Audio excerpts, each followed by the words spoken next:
Alright, everybody. So we are back. Last session, you all concluded your business inside of the Rockblight Caverns, exited, received your reward and gratitude from the individuals who were guarding the entrance into Rockblight and were responsible for attempting the reclamation project. After having defeated the two most dangerous foes that lurked within Rockblight, the Deep Gnomes were able to begin their reclamation in earnest. Several individuals making their way inside after having congratulated and rewarded you all for doing so. Not long after this, Topsy and Turvy sought you out and informed you that they had struck a deal with the Gold Whisker clan and their leader. Except things were not exactly as you expected them to be there. The Gold Whiskers were preparing to evacuate their tunnels and leave Blingdenstone to the fate that was laying ahead of it. They were under a constant attack from oozes, and arguably the only thing preventing the oozes from pouring into the rest of Blingdenstone were these were-rats, the Gold Whisker clan. So, instead of immediately departing, immediately beginning their evacuation, they agreed to meet with you all and have a conversation. And you all met with them and were able to convince them that the Diggermatics and the Gnomes were open to conversation with them, were open to having them at the table for talks, and perhaps coming together, unifying all of Blingdenstone, Were-Rat and Deep Gnome alike, would be the best way to go forward and possibly save the city. So, after this meeting, you all gathered at Diggermatic Hall for a council meeting. Everyone of import was in attendance. Representatives from every major organization in Blingdenstone, the Gold Whisker clan, the Stoneheart Enclave, the Miners Guild, even the spirits of Blingdenstone, led by Shield Warden Jadger, were in attendance. You all discussed the grave threat that the Pudding King, the self-proclaimed leader of these oozes, swarms upon swarms of them that you all witnessed with your own eyes. Discussing the threat that the Pudding King and his army of oozes posed and how it would be impossible to stand up to it alone, and a unified front would be necessary. Everyone had ideas about how to better protect the city, and a few of them seemed like something that you all would be able to help with.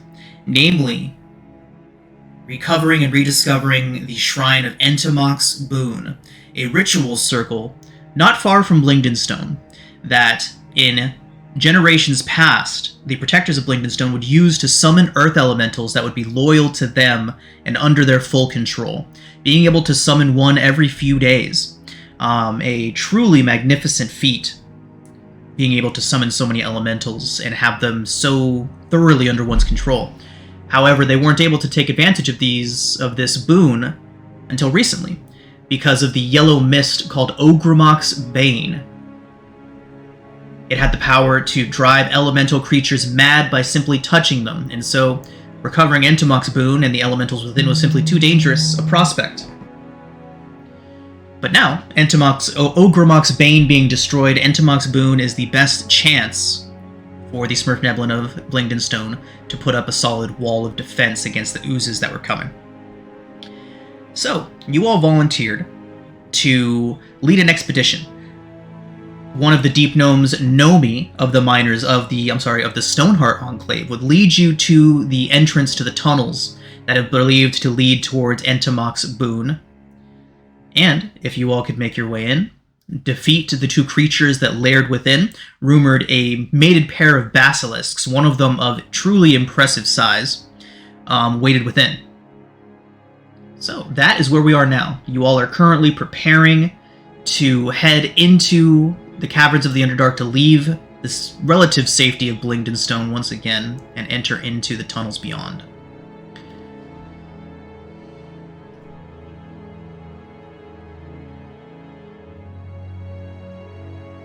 Alright, everybody. Nomi is prepared to lead you all out of here as soon as you all are ready. Is there any other business you all would like to take care of in Blingdenstone before doing so?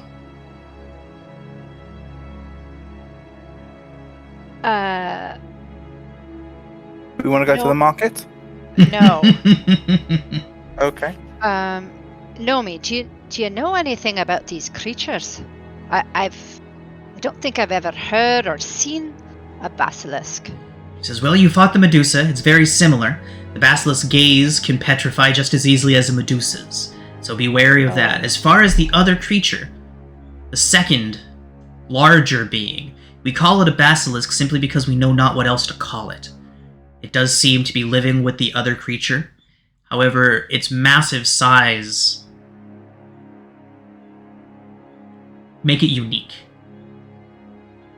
We're honestly unsure of what it's capable of.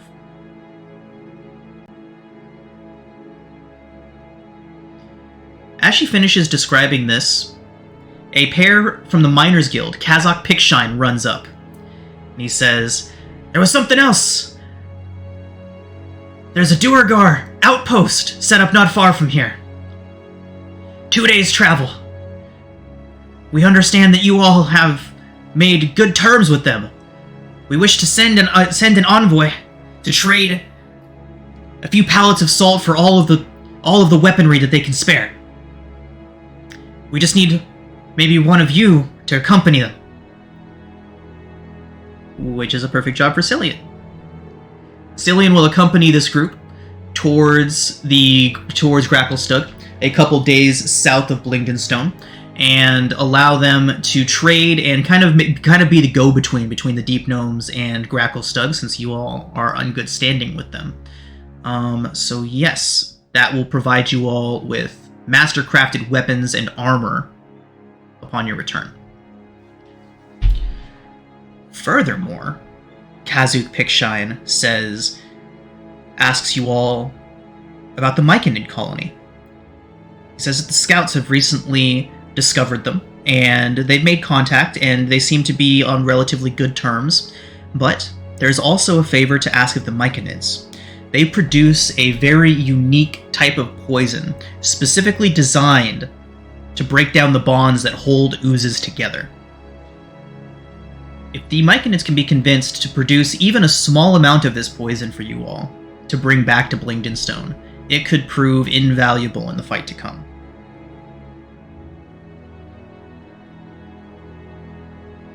Well, we can certainly ask them if they could do that. No problem. Kazuk thanks you and leads Cillian away to begin preparations for the journey southward towards the Duergar outpost.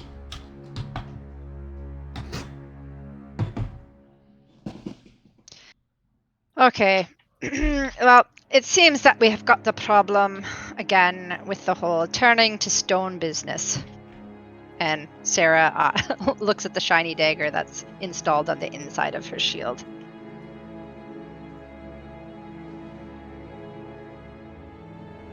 Do you not think your dagger will work this time? I say, with a grin. Now, I think it's got to be on the outside of my shield, Aranis. Well, that makes sense. Do we want to try that? Yeah. Is she able to just flip the blade over onto the other side of her shield? Yeah, that's doable. Okay. So, are the Myconids in the same direction as the boon, or they're in the opposite direction? They're not in the opposite direction. It'll probably be a small detour. Okay. All right. Do we feel ready to go to the boon?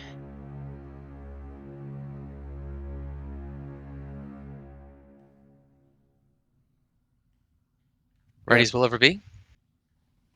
Yeah. All right, let's go. Nomi, we are ready. Fantastic. It'll only take us about a day to get there. We should be on our way. And with that, once more, you all are led into the Underdark. Ooh, that's right, Globagul. As you all exit, if anyone was to look around for Globagul, he would be nowhere to be found.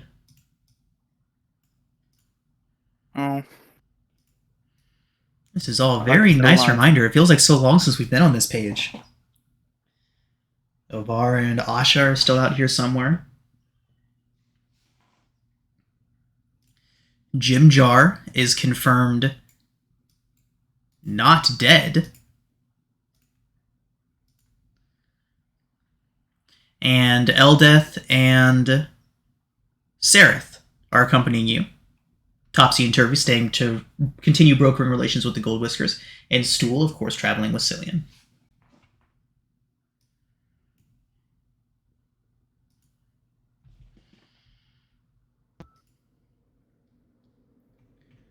Where do you think the Globagool went? He was supposed to be waiting for us. I was getting pulled to the sea. Somewhere inside, so flee farther away. Oh, I hope he's all right. Well, he just left. We kind of abandoned him. You're right, he probably got bored.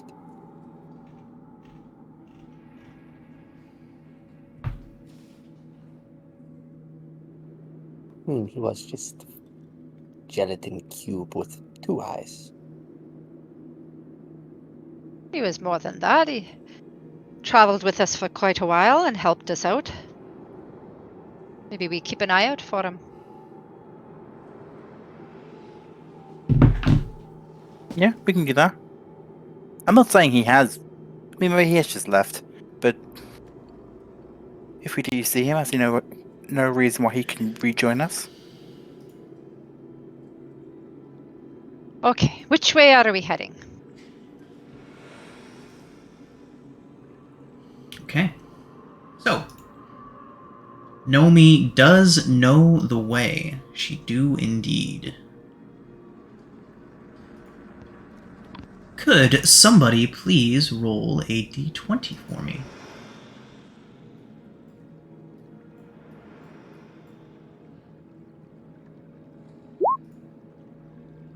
No. 11. Okay. Okay. Fantastic. Okay. So, Nomi leads you all through the Underdark for a full day's worth of time. She seems to know exactly where she's going, and eventually, her suredness pays off, and she does eventually lead you towards a tunnel. There are several way markers at the entrance of this tunnel, and Numi explains them all to you, saying which ones mark trapped areas, which ones mark safe passage, and which ones marked areas potentially containing dangerous creatures.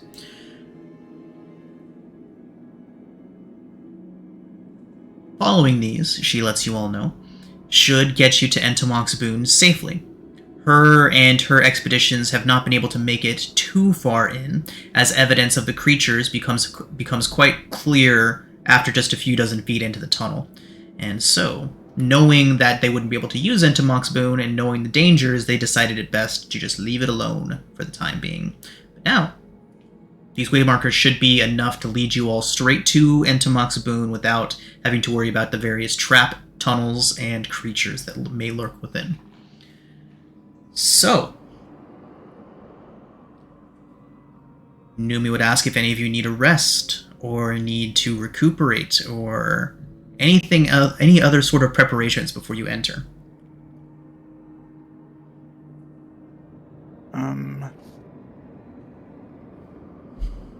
We all got a rest before we left. I think we'll be fine. Right. Just reviewing the spells that my goddess allows me to cast.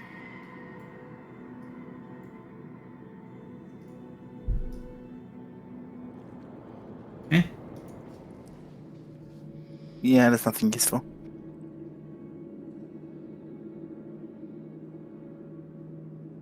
Yeah, I'm good. Alright, everybody.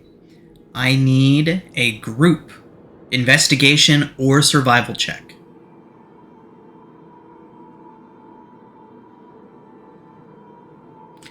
As you all make your way into the tunnels, the waymarkers are easy enough to follow at first. Once you make your way in maybe about a quarter of a mile, very good, maybe about a quarter of a mile or so in, you begin to notice the way markers are corroded, almost like something's been chewing on them. Do we all need to use the same check skill? No.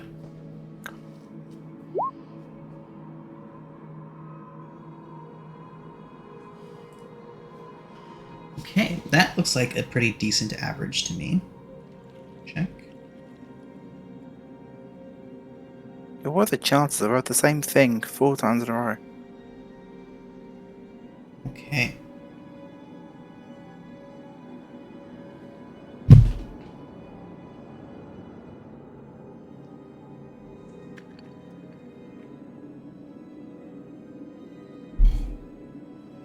Okay. So, making your way through everybody, it does become quite clear that you are lost. You travel for another quarter mile without discovering another way marker.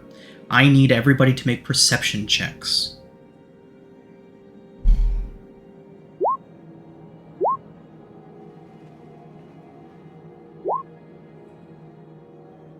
Oof. Shro? Peace. I gotta roll my divination dice. Sorry, I gotta do that. Okay, yeah, go ahead. Perfect. Oh, nice. A 1 and a 14. What is the 14 good for? Attack rolls, saving throws. Okay. Perception checks. Perception checks. We still get to add our modifier to it, don't we? Yeah. Mhm. Okay.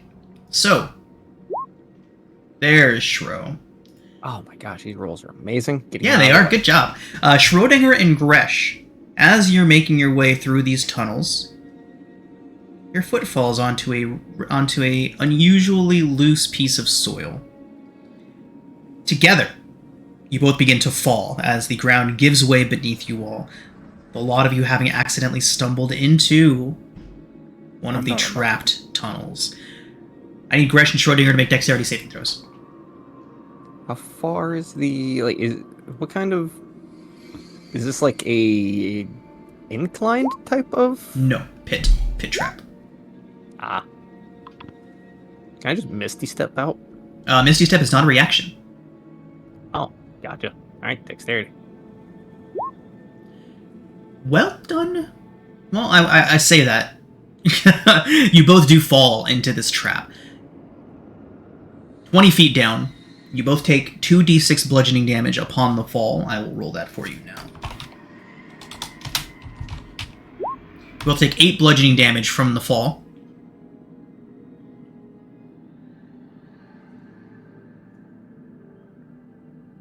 Yeah, and so the rest of you, your perception checks were pretty high. Aranis and Sarah, you can tell by looking around that this area has scratch marks along the walls, claw marks on the ground. Now that you're taking a closer look, it appears to be the feeding ground of some sort of creature. Hopefully not a basilisk. How do you all get up and out of that pit? Shro, you said you have Misty Step, which is more than enough to get you out. Gresh? I do as well. Rope. I was getting my rope. Oh, okay, good. I mean, if you two want to use Mrs. Step, you're more than welcome to. We don't want to step on any toes.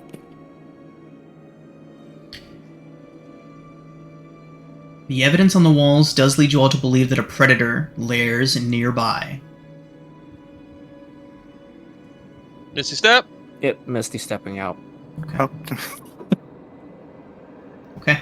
Misty Step saving you all valuable time.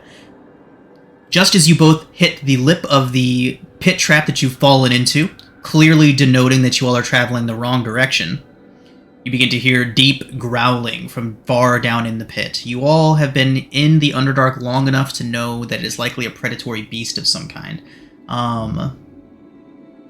Unsure exactly what.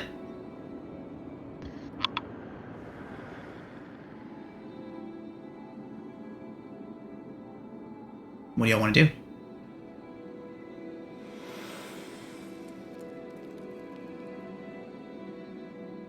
I will point towards the direction the noise is coming from, and put a finger to my lips to convey that we should be silent.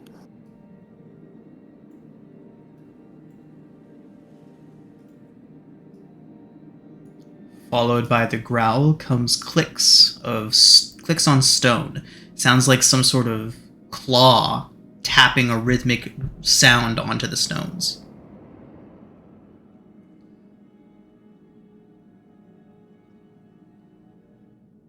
And is it coming towards us, or is it coming from the pit? It does seem to be coming from in your direction. So it seems to be coming from far down the caverns, deeper beyond the pit. So you fell into this pit trap, and on the other side of that, the tunnel continues on.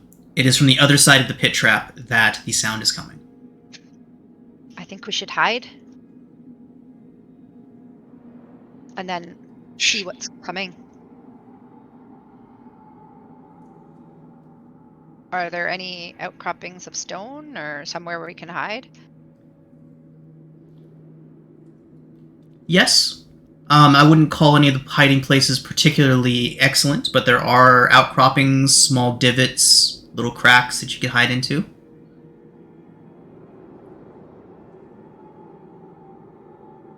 Do we still have the mirrors from the Medusa encounter? Yep, I flipped it on the outside of my shield this time. Your dagger. Yeah. You think the crystal will work? Oh, I don't know. Seems like a risky try. Remember that Yeah. based on what Nomi told you, the fact that you have fallen into a trap means that you are not heading in the direction of Entomok Spoon. Oh. Your group check of 14 seems to have led you all off course. 14. Maybe we should just get out of here then. Let's get back to the main route and see if we can find our way.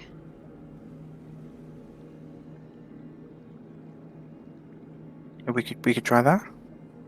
We're going the wrong way. Yes. Yes, let's run in before whatever this is shows up. I think that's a wise idea. Let's go. We're running away. Okay.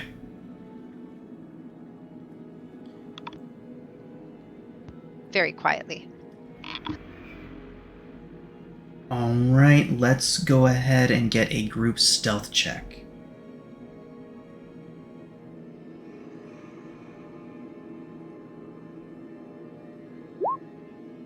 Off to a good start.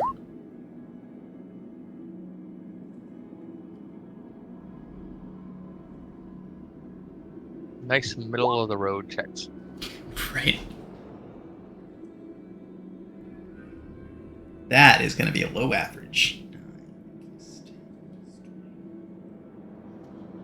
Oh, that's not terrible. Okay. So, as you all stealthily, quietly make your way away from the pit trap and heading back towards the way markers, back towards the last one that you saw, you do continue to hear that clicking on the stone, but it stops quite a ways back and does not seem to be pursuing you. Now that you've had some time to think about this, you've heard clicking like that before. Within the first few days of leaving Velkenvelf. Large, beaked creatures with hooks for hands. Hook horrors. They are commonly used as more or less guardians. Unwilling guardians, unknowing guardians, but they're very territorial and make for excellent deterrence. Now, you've all made your way back to the Waystones. Let's go ahead and get another group intelligence or survival check. Again, you all can make your own checks, intelligence or survival, and we'll add the totals up and see if you all get any closer to Entomok Spoon. I wonder if we got 14 on the last one. We rolled really well.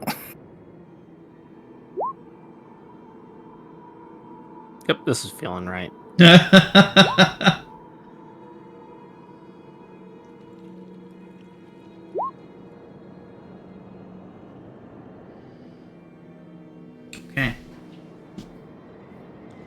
All right, somebody please roll a d3 for me.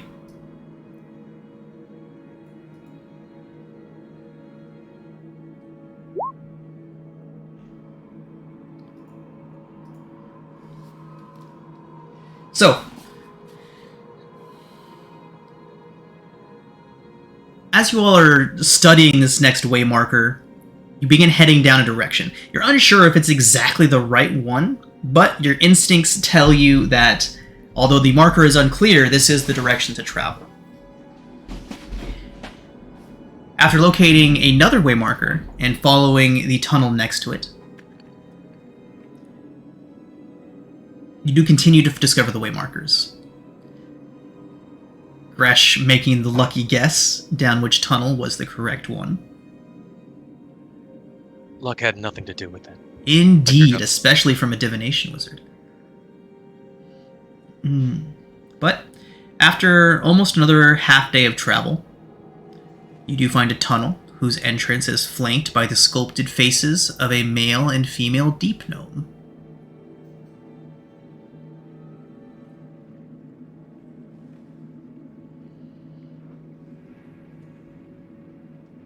Like statues or real people? They appear to have been carved from the stone directly. So it's a sign we're on the right track.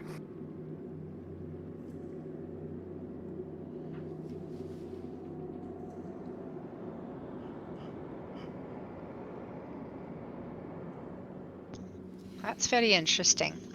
So there are skulls carved from stone. Sculpted faces. Oh. A pair of sculpted faces of a male and female deep gnome. Why do you suppose they do that all the way out here?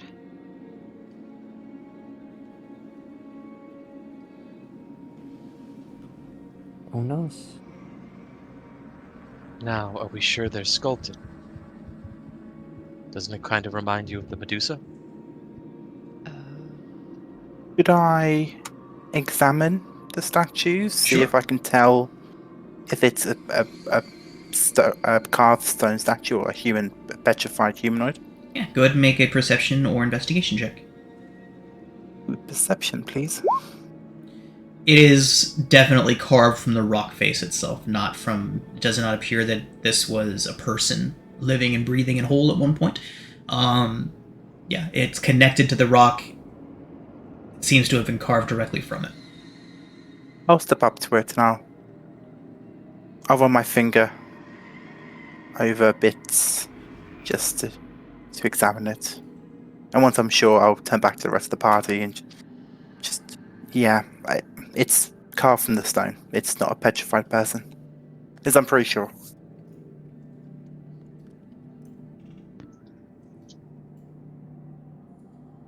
How sure is pretty sure. I'm confident. Alright. I mean, they're attached to the stone wall, to the cavern wall. They've been carved from it. Do we see any more of these? Maybe if we follow them, they could lead us to the boon. Maybe it's like artwork.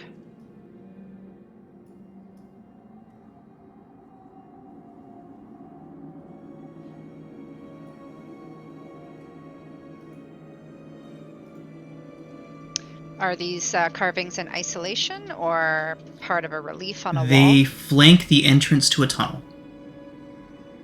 Okay. Well, I believe this is the right way to go.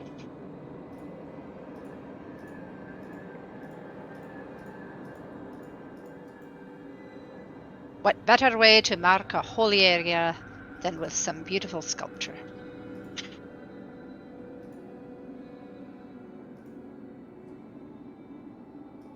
Best move with caution then. And Sarah will start stepping down, or stepping into this particular hallway. Okay. I will follow. The zombie will follow Uranus. I will follow. I will follow Gresh.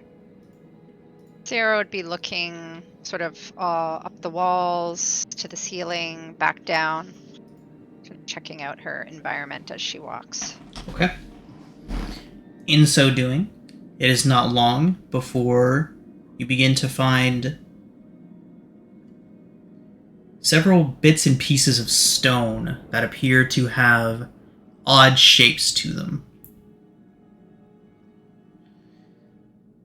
Bits and pieces of what looks like shattered statuary. Adonis, have a look at these.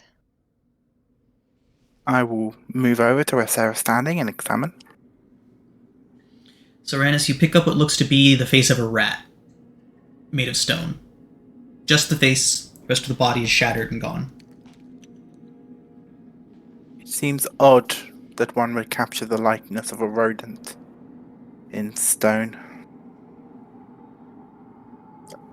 I'm no stone craftsman. I'm not sure you would. A statuer? Is that the correct term? Mason? A mason. Thank you, disembodied voice.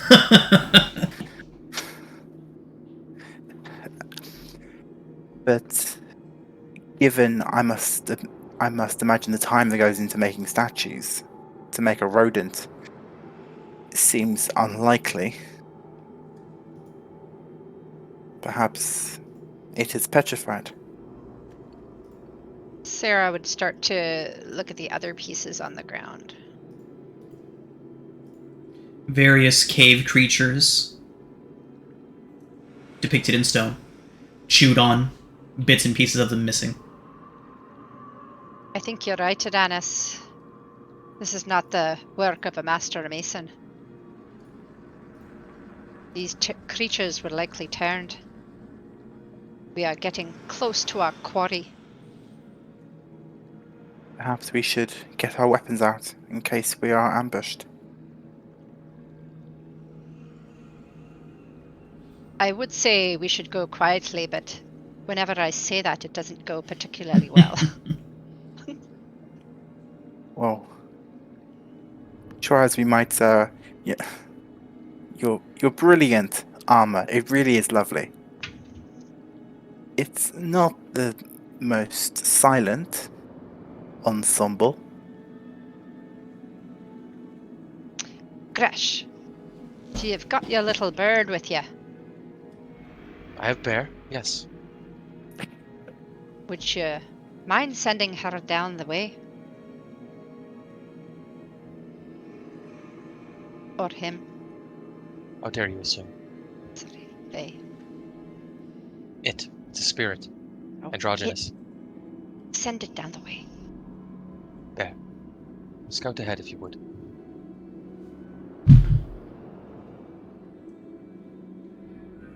Okay. So, Bear heads further and further down the cavern, down the tunnels, until the tunnel opens up into a wide cavern. In the back corner of this cavern, Bear does see a set of glowing runes etched into the ground.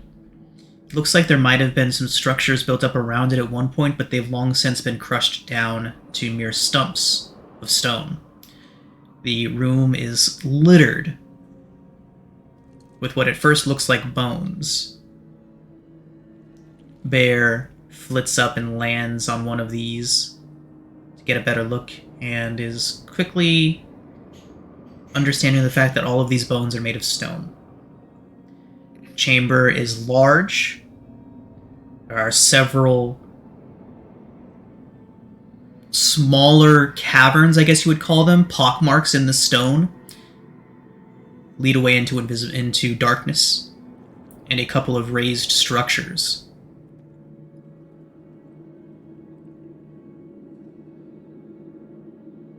The prominent feature of this room would, of course, be the glowing set of runes on the floor in the back in one of the corners.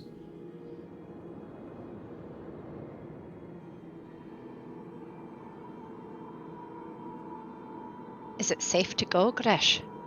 It would seem so. Do these basilisks have any chameleonic abilities? Bear does see a lot of I guess, caves in the walls is what you would call them. Smaller little offshoots all along the ceiling and the walls of this place. Bear could go investigate them, but it's impossible to know if there's anything inside of them yet.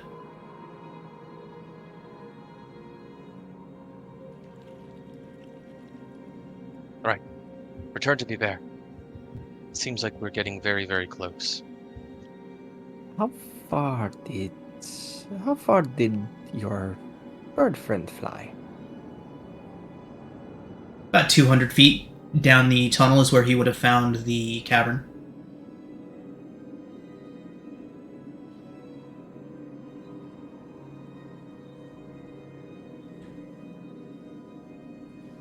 Distance on. Forget what the distance for scrying eyes for your familiar is. 100 feet usually, unless you have something that says otherwise. Yep, it's 100 feet.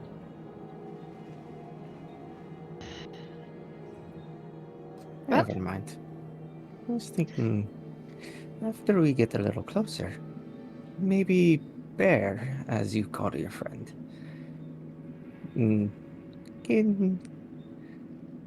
I can help with this.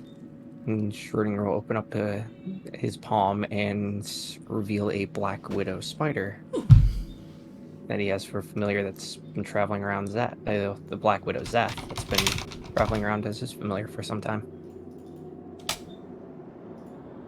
Maybe Bear can take him further so we can kind of understand these holes.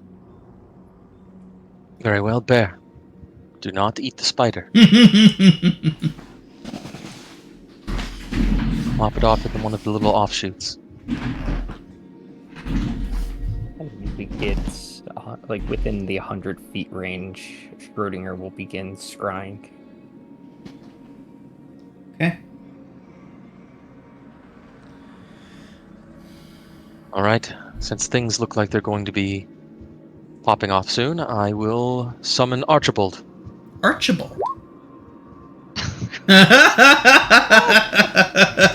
A skeletal wizard of some renown. That's amazing. Archibald. Yep, that's awesome. All right.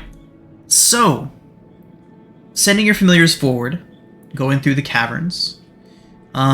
So how exactly are you all are Bear and what was your spider's name? Zath. Zath. How exactly are Bear and Zath going about searching these little pockmarked caverns that cover the walls? I'm literally going to drop him off. Yeah, if Bear just drops off Zath at one of the little holes, Zath will just begin crawling, making his way inside. Okay. Likely one of the closest ones, and there's a picture of Archibald. A renowned wizard. Renowned Of his wizard. day. A wizard of some renown. Awesome. Oh, that's awesome. Cool. Alright. Okay. There are a lot of these little pockmark holes. Go ahead and roll a d20. Let's see how Zath does. Okay. So as Zath searches around, he finds a lot of empty caverns. It is very obvious, though, Schrodinger looking through Zath's eyes, that this is the lair that you're looking for. A lot of these holes have piles of stone creatures in them, piles of what look to be remains of this thing's meals in heaps in several of these little alcoves. You do find,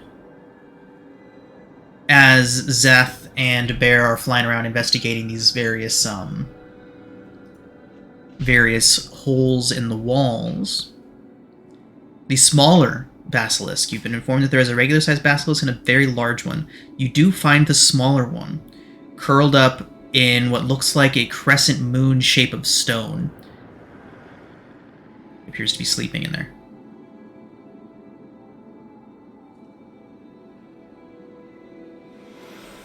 This little basilisk looks to be sleeping, curled in stone.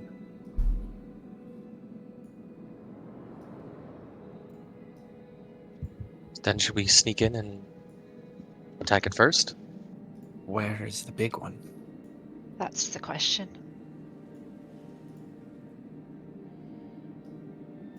Is there anything on the ceiling? Good question, but there is not.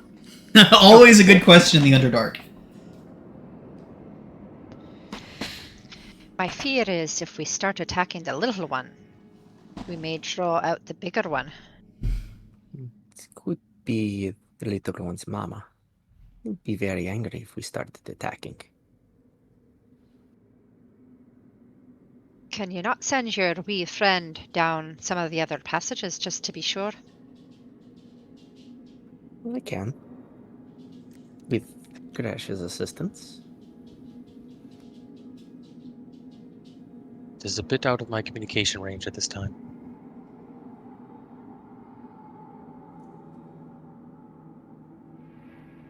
Then I suppose we just have to move forward.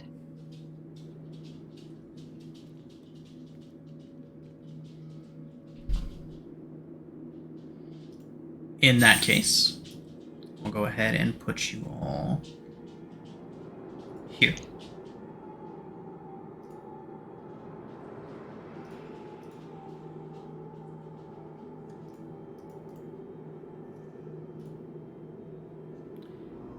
Okay.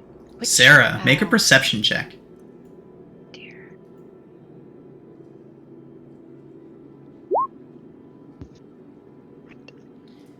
Sarah, you saw something move out of the corner of your eye, high up overhead, something massive.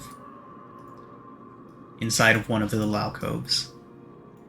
I saw something move out of the corner of my eye.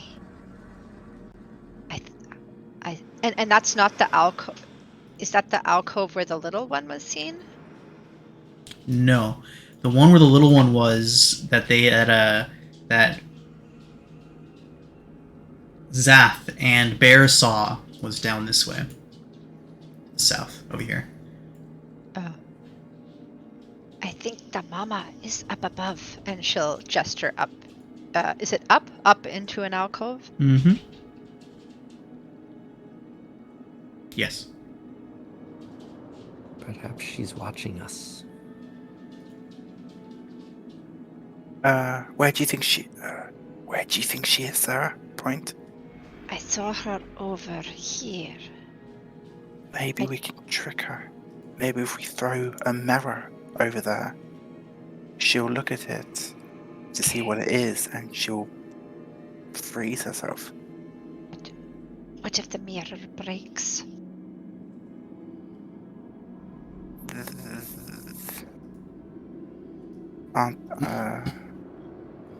That's a good point.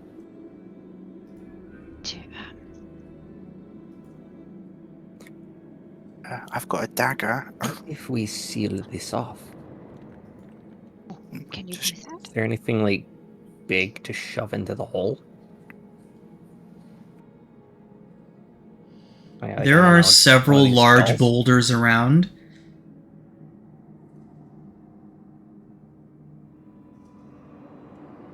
Is there a way to float the mirror up? So, while you all are having this discussion, Uh-oh. let's go ahead and get a group stealth check. We need to strategize more before we enter these situations. How do we keep finding ourselves like this? Indecision. Can I? Sorry to be that player. Can I guidance a self check? I mean, it's a check, so yeah. Although, in this particular situation, I'd probably say no. Just Okay, because... ignore that. Yeah, so 16's fine. So yeah, alright. So we have a 5, a 19, an 11, and a 16. Alright. Them 5s just keep rolling in. It's fine. Alright, passive Self perception. can be 5 as long as you're to hit it. Alright, it looks like you all are okay. Let's see if that 5 dragged you down too far. Got a 5, a 19, an 11, and a 16. Okay. You may proceed. So Sarah would go back and do either of you have a way to move things? Of course. With my hands. Which, like a magic hand or your actual hand? You won't like the answer to this question. Who would think we'd miss that creepy little hand that used to follow us around? So I was thinking We if do have the potions of giant strength. What if somebody were to drink it and... I think plugging these holes is the better option. so. DM, is the boulder enough, big enough to close the hole? So there are enough of these large rocks around that you could lift them together, like the 6 of you, 7 of you could, Archibald, could leverage them into place and create a barricade. It is physically possible.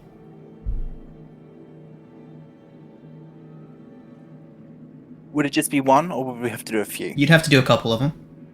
Yeah, there's no way it's going to wait for us to block it. All right. I will use my mage hand and dilly-dally with the mirror. Oh, great. I was waiting for that.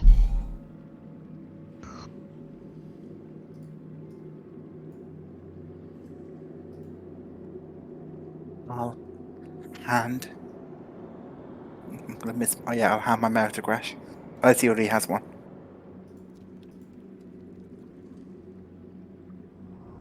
I have a mage hand. Mage hand. I'll bring the mirror up. Perhaps you should get into position just in case.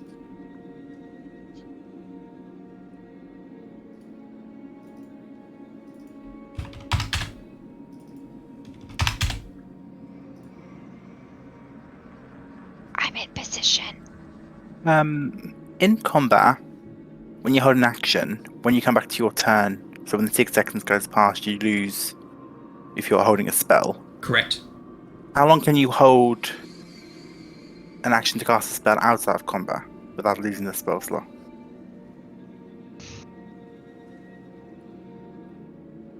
I would say probably just 6 seconds outside of combat. never Just mind. the same, yeah. There are certain things that I would make exceptions for, but I think that's the general rule that we'll go with. What is it that you're trying to do? I was going to say, as soon as I see the creature, I would cast Bless on some of us. Okay, and Bless lasts for 1 minute. It does, which is why I kind of needed to coincide with combat starting. Got it. Okay. And Bless is 1 action? It is an action, yes. Okay. So I will allow that. Oh, thank you. Yep. Basically what we'll be doing is once Uranus feels like something's about to happen, that would be when he would be holding his action. So basically just before combat starts. Thank you. So Sarah, what is it that you're doing? So I'm waiting for Gresh to take a mirror. Gresh said Gresh he is had a mage magical hand his mirror up towards the hole in the wall, right? Yeah, to over here. Can anyone see the mirror from where you all are? Or are you trying to hover it up into the hole? I think we're trying to hover it up into the place where Sarah last saw the movement. Okay.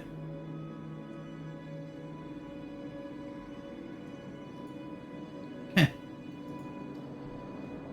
In case nothing happens, Schrodinger is going to have Zath start scurrying his way back. Can Zath see what's happening in there? I wouldn't say he's going through like the exact hole, but he's going from wherever the sleeping little baby one is and making his way back. Okay, got it. Okay, he makes his way back to you. Okay. Gresh, you hold your mirror up into the alcove that Sarah saw something slither away into. Nothing happens. Everyone make perception checks.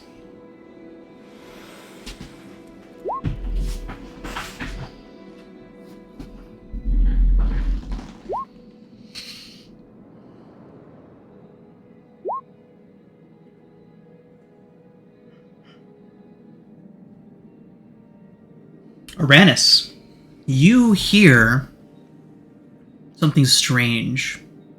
Once the mirror made its way up there, you heard something almost sounded like sniffing, like from up in the direction that the mirror went into, but nothing else has happened. Sarah will pick up like a small stone or a rock and just pitch it into this corner. You, as soon as the rock impacts, you see a massive form crash out from the wall and just throw itself into the corner and begin raking its claws into the corner that it saw that thing fall. It looks around confused for a moment, whips its head out here, sticks its head out, and takes a deep inhalation of the air in the cavern. Does it see the mirror? It doesn't see anything. Anyone that got a good look at its face would see that its eyes are glassed over and milky.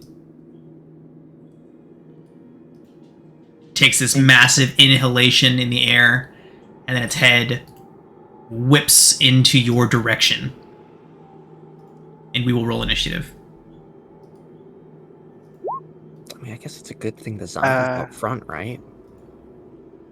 I suppose I cast Bless. Yep. I'll cast at 2nd level, which is all of us. Well, the player characters. Nice. In it.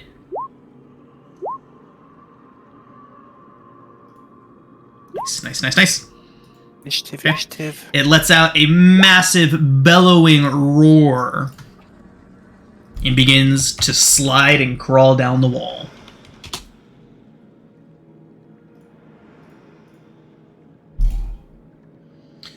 Okay, let's go ahead and make sure Eldeth and Sareth are in there.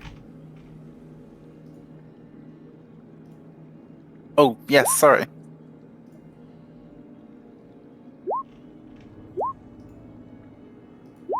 Okay.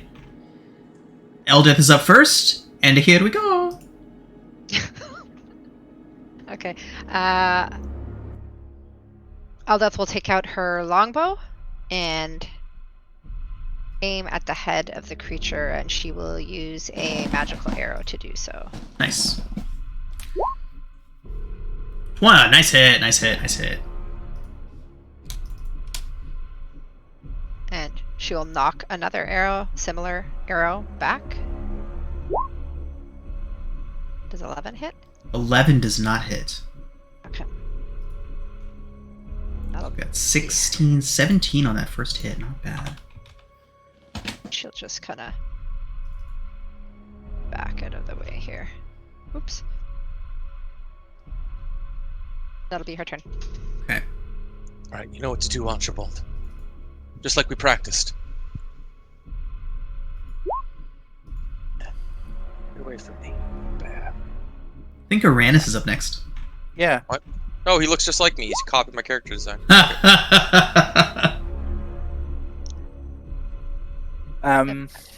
Never mind, I'll look it up. Uranus will start off slow. 60 feet. Pretty sure that's within 60 feet of me. Yeah. I point at the creature, and the sound of a dolorous bell fills the air around it as I cast Toll the Dead. Alright. Can it please It's make a wisdom save? Wisdom saving throw result is a 16. Impressive for one such as he. He's literally... It's fine.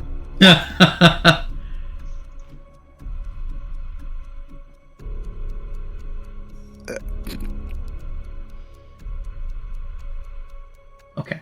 It was literally just my... Right, Uranus.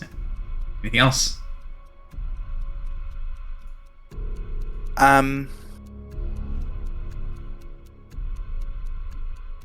Not yet. That will be the end of my turn. Okay. Now it's time for Gresham Archibald. Who's blessed? All the player characters. Everyone. Okay. You know what to do, Archibald. Everything's gonna be great. Alright. I'll cast Ice Bolt. Ice Bolt.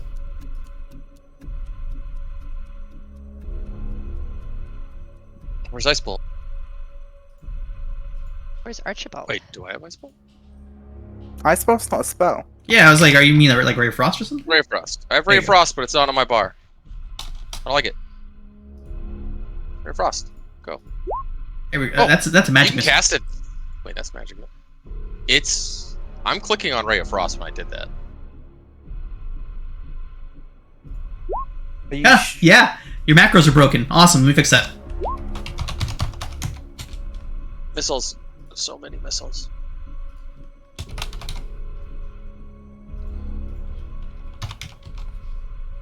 Rash check now.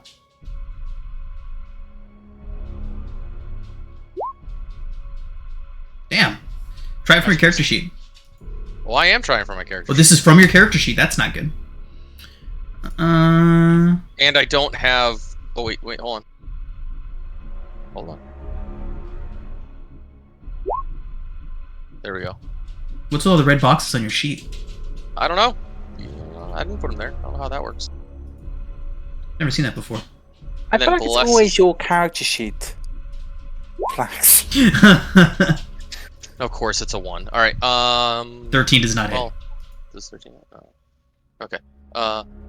Bear. Fly by. Hey.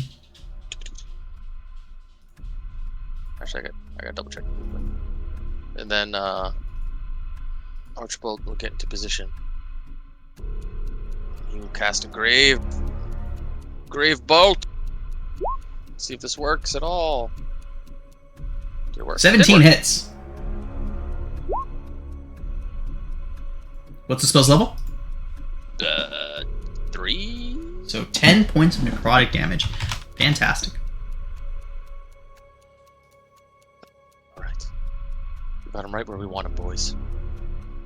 An androgynous bird. Okay. That's the end of his turn. All right. In a speed belying its massive size, this creature comes crashing down the wall, clinging to it as if it was one with the stone itself, and comes charging straight at Sarah.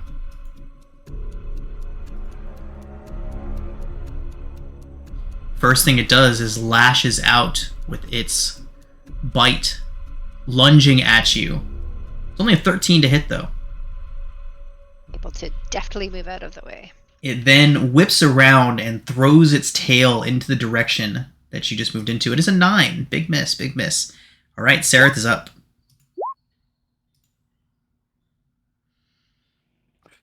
Sareth will...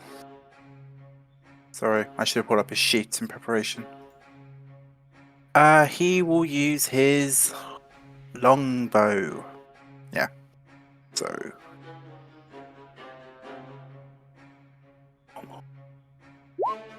17 hits. Alright, it does not take any of the poison damage, but what does happen is as soon as Sareth's longbow shot strikes this creature, a thick, white, oozy spray erupts from the wound and splashes onto Sarah. Sarah, I need you to make a Constitution saving throw. You get a D4. Yay! Ooh, roll that d4. A 14 is enough. God. Yeah, that just literally saved your ass. Fantastic, You're welcome. Sarah. The spots where the petrifying secretions struck your armor begins to kind of calcify and turn brittle. You can see little pieces of it that stuck to your skin. It kind of flakes away, and you can see a little pockmark underneath. Yeah. Anything else from Sareth? He has another attack. But he's scared now. And I don't know, can he aim for the roof of its mouth?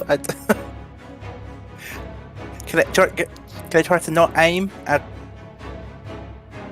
You can try whatever you want. 21 hits. Sorry, Sarah. More petrifying secretions erupt from the creature, and Sarah, we need you to make another Constitution saving throw.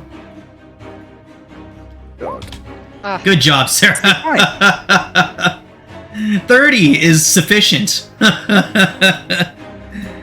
Anything else from Sarah? I think he's done enough. Oh, your precious Eldeth would have done the same. It's not just his bow that's gonna do this. This we know now. Oh god, good stuff. Alright, That's the end of his turn.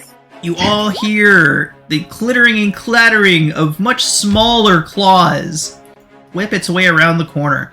It's gonna get to right here and just let out a little screech at all of you. And hold its action. Sarah? Oh, Sarah.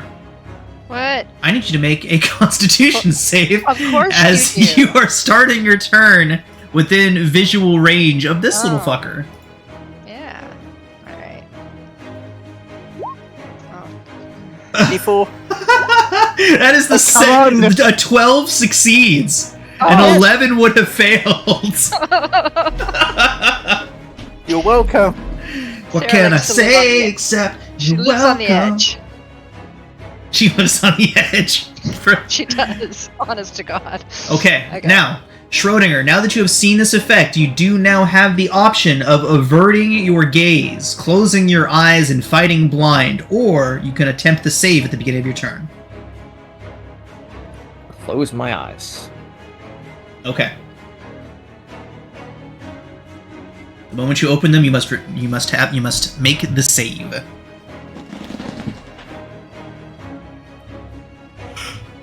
Okay. So Sarah will. Oh shit! I don't know why. I thought that was Sarah's turn. My bad, Sarah. Go ahead. Have your turn. I'll have you know, I do more than just do Constitution saving throws. I'm capable of so My much bad. more. That's my bad. Go ahead. Okay, It's so what she. you excel at. I know. Well, actually, I don't. But okay, so she bonus action Shields of Faith, and she taps a steady rhythm on her armor with her sword that is now glowing brightly. Okay, my lady, we've got a big one in front of us, and she will use Dawnbringer to Nice. slash out. 20 hits. Okay, and she will do it again. Radiant.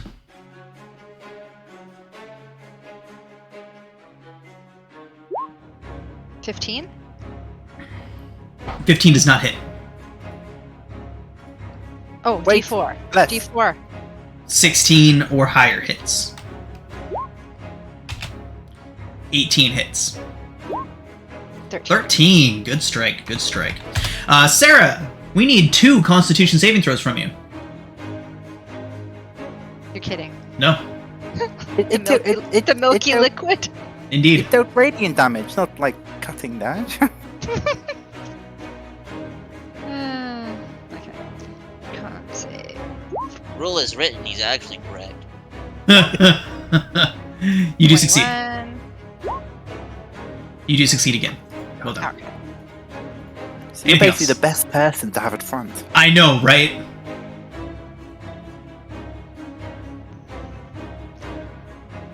Anything else from Sarah? Who do I go? Is anybody? Zombie might come up. 1, 2, 3, 4.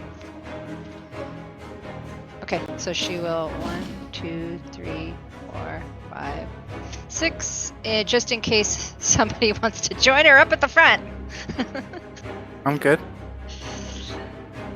All right, everybody, let's get into this. This is exciting. Exactly what we were looking for. Okay. She hears silence in return, I'm sure. Alright, Shro, now it's your turn, and you have chosen to close your eyes. Curiosity, if I decided I wanted to scry through Zath, do I still need to make the save? That is quite the question, isn't it? I feel like Zath would need to make the save at that point. You know what? Let's do that instead. Okay, so make a Let's Constitution try through saving that. throw for your spider. He does succeed, Nice. and you can see. Very cool. I like it. Oh, Sarah, why'd you have to stand there?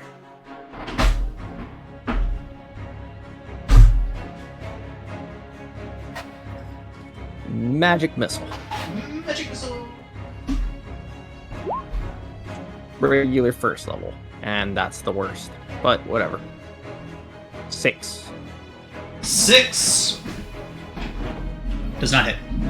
Oh, 6 damage. My bad. Yeah, magic missile. Yeah, 6 damage. Got it. On to big boy, right? Yep, on the big boy. I don't Okay. see little boy. And the zombie. I guess the zombie has to also make a save. Yes.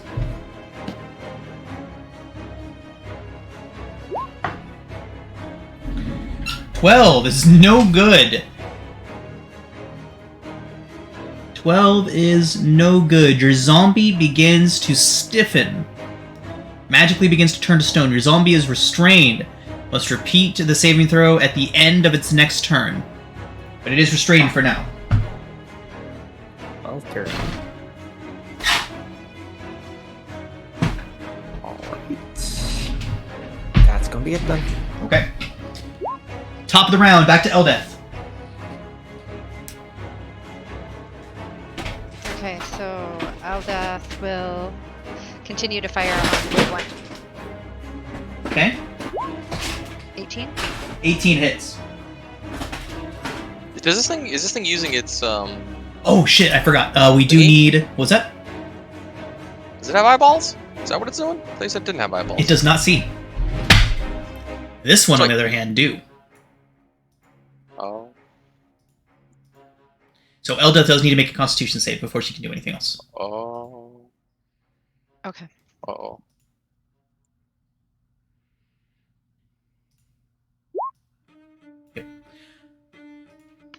Eldeth is restrained and begins to turn to stone.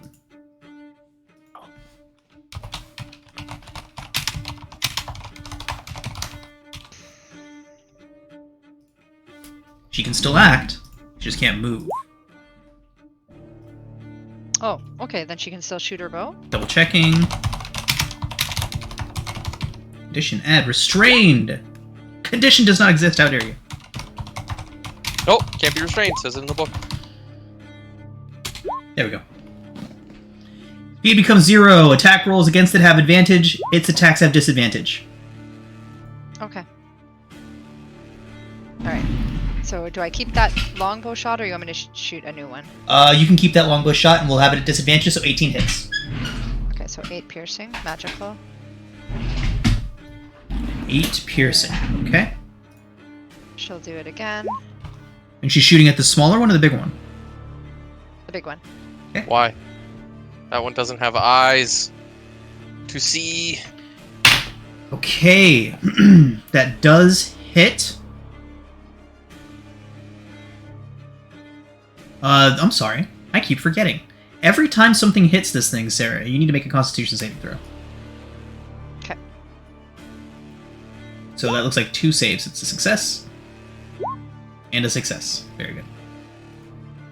Okay, so 8 and 7. 15. Very nice.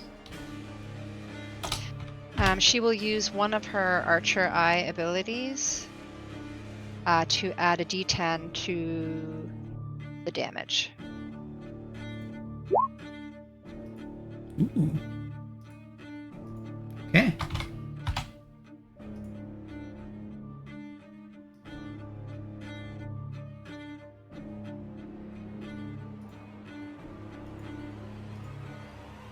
Alright. She cannot move. Just FYI. Oh yeah, sorry, I'm like trying to get her off the map. Sorry. Okay. That's it. Okay. Rannis. Same deal. Constitution save at the beginning of your turn unless you close your eyes. I'm gonna regret this. I won't close my eyes. Okay, make a con save. Come on, I've got this. 12. You begin to feel your joints stiffen. Oh. I thought 12 was enough, damn it. 12 is not enough. Double check, make sure I'm not mixing up who's... Oh! 12 is enough for little guy. Yeah. 12 is enough for little Say. guy. Oh, thank The God. bigger guy, it has the higher save. Yeah, okay, 12 is enough for little guy. I will take the net off of you. Thank you. Go ahead. In retribution, I will use a bonus action to summon my spiritual weapon Nice. as a floating spectral bastard sword will appear there. I feel bad about killing the little one Come on, where is it? for now. There it is. Okay. That will make a swing at it as part of the bonus action. I've got that here somewhere here. 18 hits. Is it a disadvantage? Yes, but 19 also hits. Do I know why it's a disadvantage? Your eyes are open. It is not a disadvantage. Oh. 12 force. 12 force. And then I'll look back at the big one. I will point at it again as the sound of ringing bells fill the air. Nice. Okay. That is going to bring us around to Gresh. It needs to make a wisdom save. Oh, my bad. It does succeed. Handily. Oh, come on. Double crits. 2 19s. How that's this wise? It's not. It has a -1. It's just rolling really well. Alright, I will keep my eyes open. Okay. Save. DC 12. Good success. Okay. Okay. Just Toll the Dead. Give you more spells at 5th level. Oh, 2d12! That's why I'm using it. Right? Watch Gresh get the Toll the Dead on it now. After Uranus fails twice. That doesn't affect me. The battle of the Breathe. gods continues. Breathe. There's no gold on his side. I will Toll the Dead the small one. Wisdom saving throw result is a 5. Come on! His bells are better than your bells. But I don't get my Sophist character sheet. protects. I don't have Toll the Dead on my damage roll sheet. What? I have it in my spell list. Okay. 2d12. Well, my god gave it to me. It's in my sheet.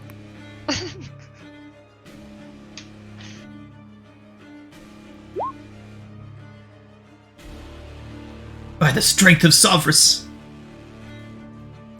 Alright. Continue your assault on the wee one. And then the owl. How do I make a saving throw for the owl? I can give it token actions. It's just wisdom, isn't it? It has con, isn't token it? actions. Yeah, Oh, con. con, yes, con. Oh no! Eh. He drops from the sky, his wings suddenly becoming very heavy. Its movement becomes 0, but does it plummet?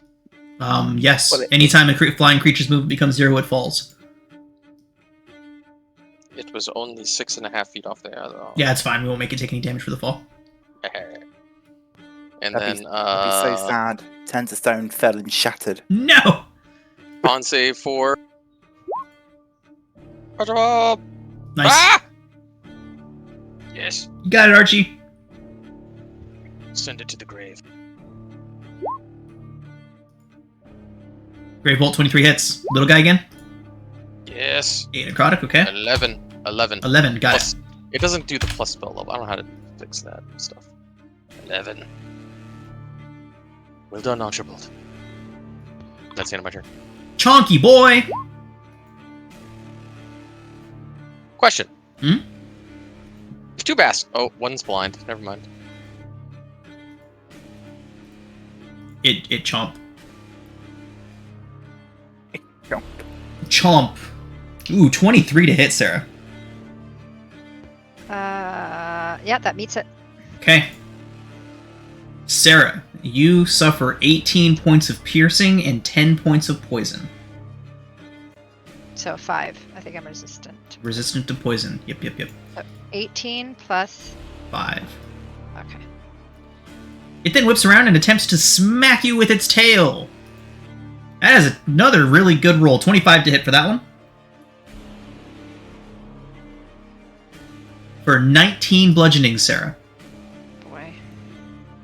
The tail, proving surprisingly dexterous, wraps you up and lifts you off the ground. You are grappled.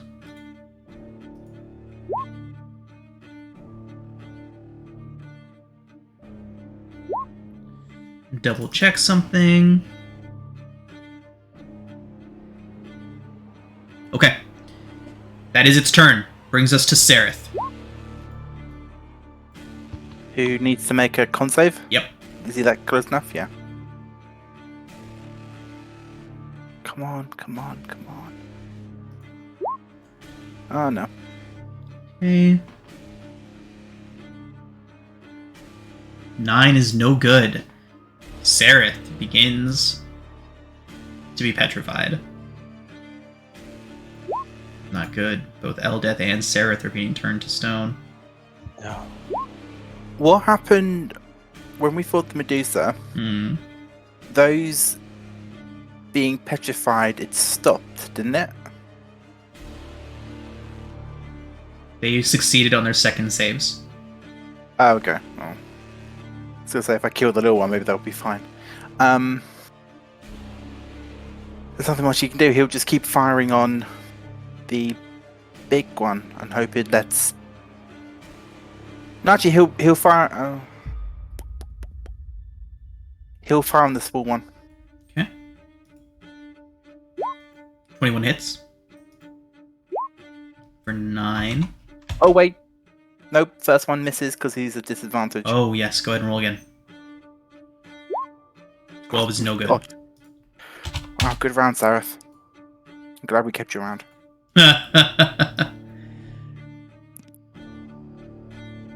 Anything else? That's what he's got. The little one backs up a little bit and hisses at all of you.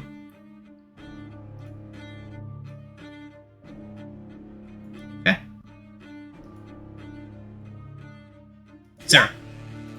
As you are grappled by the massive basilisk, I need you to make a Constitution saving throw.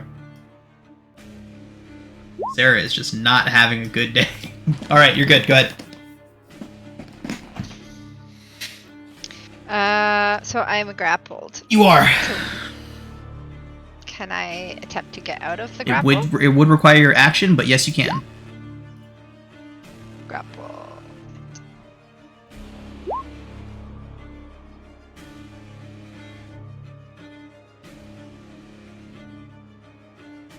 I'm assuming I can't attack because my arms are not free. You Okay. can. You can attack while you're grappled. Oh. But Okay. disadvantage? Nope. Oh, Grapple and restrained. Two similar but different effects.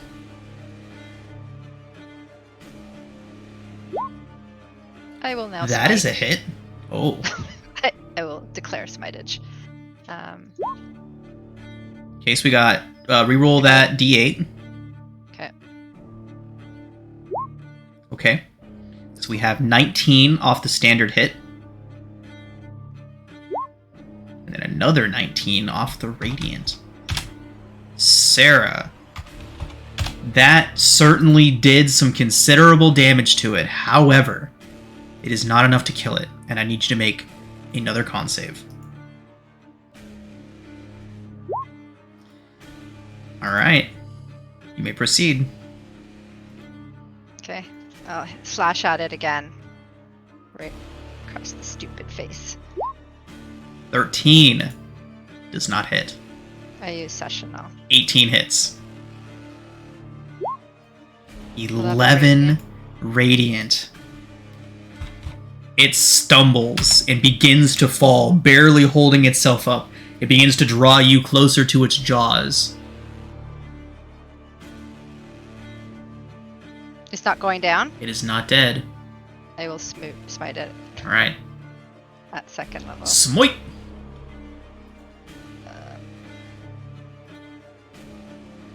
Right, upcast 3d8. There it is. Sarah, how do you take this thing down? So its creature is drawing me to its horrendous maw, saliva dripping down, fang-like daggers, its tongue wriggling.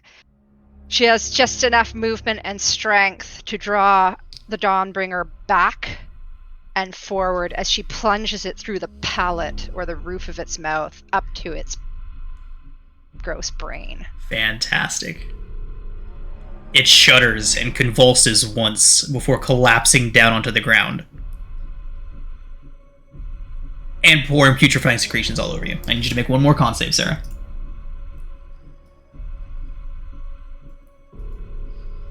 Good shit. Okay, good stuff. Okay. Anything else?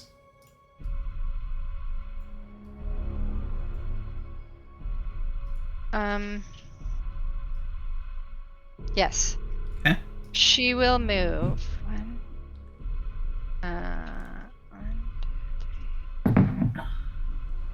Okay. She will move 1, 2, 3, 4 to here, and she will.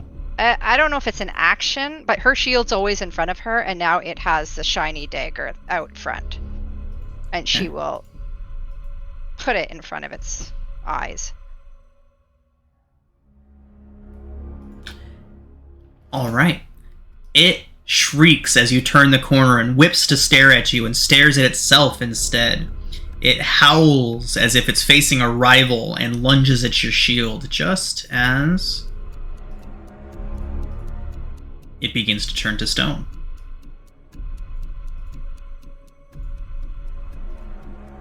It is restrained and will repeat the saving throw at the end of its next turn.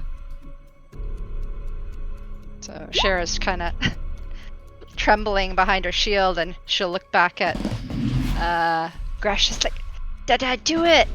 Did I do it right?" Yes, kind of. It's still very much bitey. Very bitey. Oh.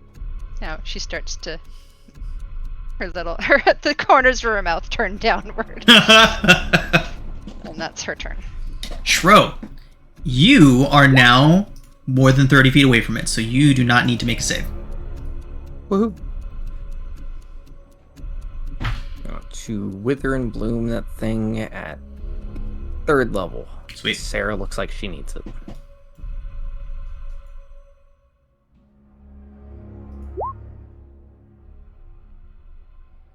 Is it a save? Yeah, I don't like that. It doesn't pop up. A con save. It's a 12. I believe that fails? Yes, that fails. Nice. So Ooh, 8 for a points. whopping. Oh yeah, I forgot it was the 6. Yeah, 8 total necrotic. Nice. And Sarah gets back 1 hit Sarah dice. gets 2. 2 hit dice. 2 Very hit nice. dice? Yeah, cast it. Oh, very nice. Nice. Thank you.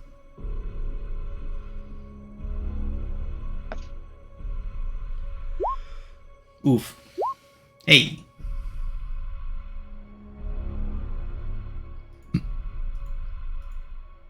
Hey, Now. is the not seeing a restrained thing on the zombie. Is he still affected? Yes. Ah, so he will angrily flail his arms in place. Eldeth, what does she do? She's still she's con save. At the end of her turn. Okay. Oh yeah, do I gotta do a con save for the zombie? Probably. At the end of its turn, yes. Okay. And that would be a yes, because that's at the end of my turn. It is stone. Woohoo! Another drop bites the dust. And so Eldeth is still grappled. Yes, she is in fact Restrained. Okay. restrained. Yes. I'm assuming, can she get a shot off, or? Yes, she can, just at disadvantage. Okay. So she will do so. I think she's on her 5th magical arrow. That's a hit. 15 is still a hit.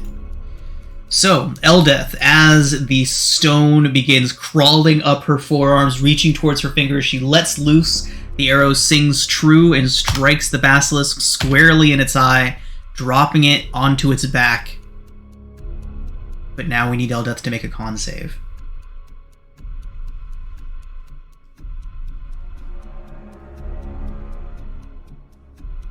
Like right now. Like right now. Yeah. God. I hate being in charge of other people. Oh man, come on, Morden.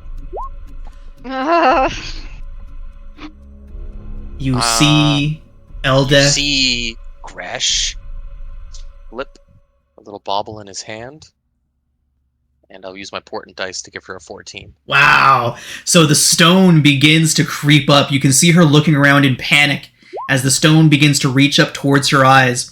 And just as it begins to go into the white of her eyes, turning into this gray, stony texture, Gresh, what does it look like when you spend a portent dice in this way? What happens? He essentially like flashes over, realizing what's happening to Eldeth, and he has almost like a top that he uses when he communes, and so he kind of just spins in his hand Nice. as he looks at her, and it doesn't fall over, and he kind of grasps it, but it never teeters either, showing that the scales of fate are in her favor. That's awesome. That's really cool. Fantastic. Yeah, that's super cool. And just as the top continues to spin, looking at Eldeth, you see the stone beginning to recede back from her face until it creeps all the way back down to the tips of her fingers and then vanishes. And Eldeth is no longer restrained. We are going to now move to Uranus. Uranus, we are still in initiative, but only because Sereth is still very much in danger. Do you do anything? Is there anything that you can do to help Sereth? Well, I was thinking about this. Lesser restoration. If you touch a creature and you can end either one disease or one condition, the condition can be blinded, deafened, paralyzed, or poisoned. Can it be more than that? It cannot. For lesser restoration, it can end one of those conditions specifically. You need a greater resto to stop a That's a shame. petrification. I just yeah, I just thought because the phrasing can be rather than must be. Yep. I'll Greater walk over resto to- specifies petrification. This one does not. I will walk over to Sareth. Well, because I mean, technically, he's not petrified; he's just restrained. Yes. But I will walk over to Sareth. I will lay a hand on his chest, and I will begin a prayer in Undercommon as I cast Remove Curse.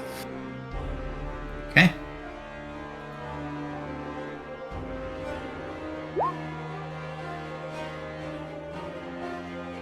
Okay. So that'll do it. The stone creeping up Sereth's arms up towards his chest stop just as they get to your hand. Your prayer, they kind of inch up slowly, trying to creep up under your hand. But just as you finish your prayer, a flash of bright light, a bunch of stone dust crumbling to the ground, and Sereth is now free as well.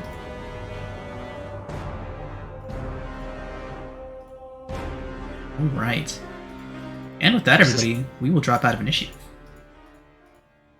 Was this the only two? No. There's one last soul. Bear needs to make one last save. Oh no, Bear! Good luck, Bear. He saw, go Bear! No one else saw that, but he got a critical success. What? He got 19. Bear, I knew it. Blessed by the gods. No basilisk can take you down, my Go friend. Bear. Awesome. Gresh. Yes, Sarah? Eldith. No, it's Eldith. You sound just like Sarah. Hi. Yes, Eldith. I think I saw what you did. My eyes were starting to go dark. And I thought I was lost to the world. But then as I peered into the darkness, it was as if I saw many eyes peering back at me.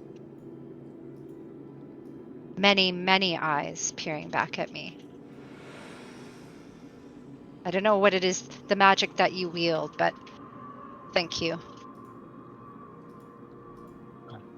It just wasn't your time. Not yet, anyways.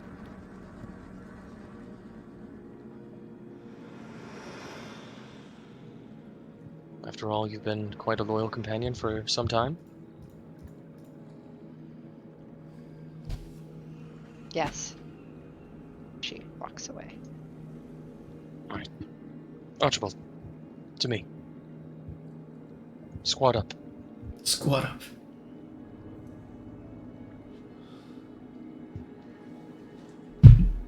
Now, Are we certain that way is the correct way? no, but I don't know if you know this, but basilisk eyes are very valuable.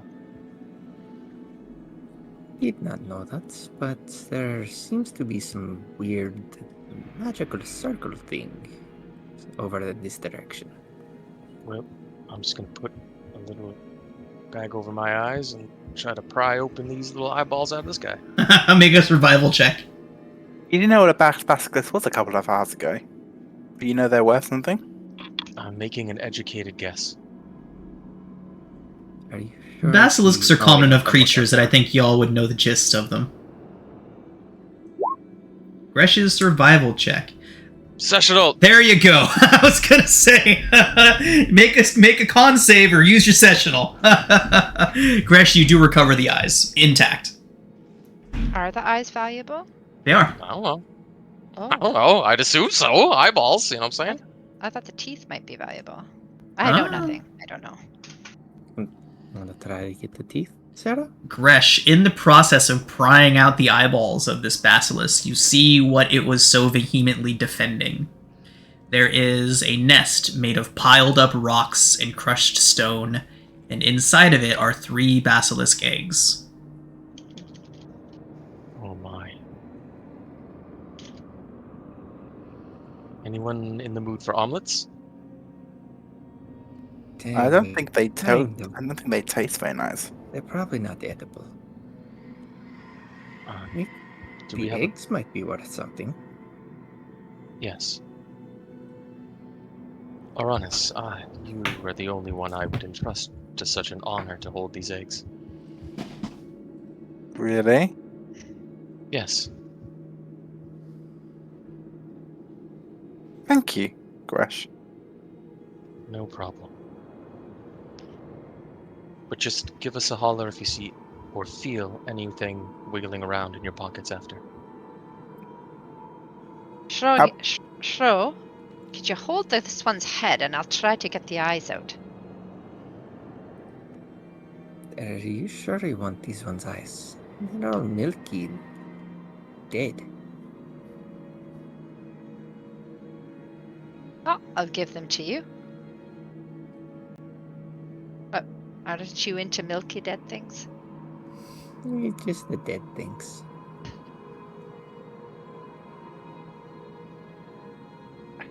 How big are the eyes? The eyes. How big are the eggs? The eggs are 6 inches in diameter.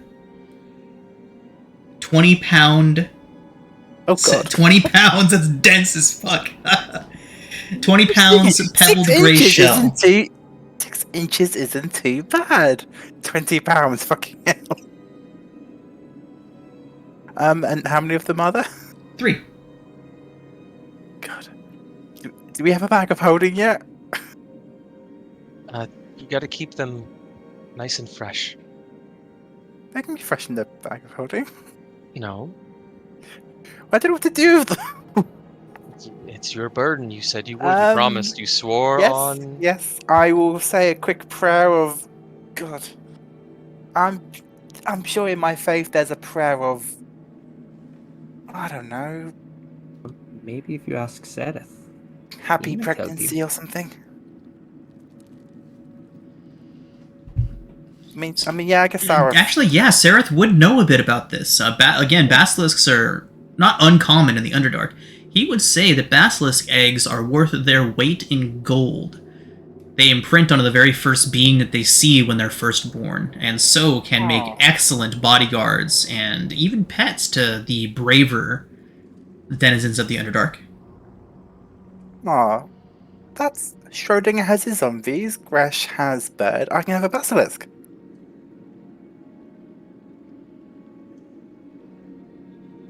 I shall take them. And put them in my bag carefully. I'll wrap them in. I must have spare clothing at this point. Bits and pieces of cloth are, yeah. I'll make them nice, really nice and secure and sturdy so they're not going to get squashed. Okay, they are hard as rocks. Oh, perfect. Then we're fine. I don't bother. Just throw them in the bag. Clank, clunk, clunk.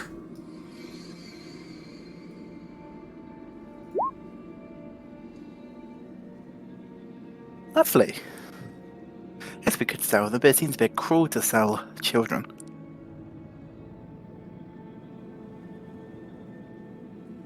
I know I'm a drow, but yes, that was funny, Sareth. You need to learn to take a joke, especially at our race's expense. It'll make people like us more.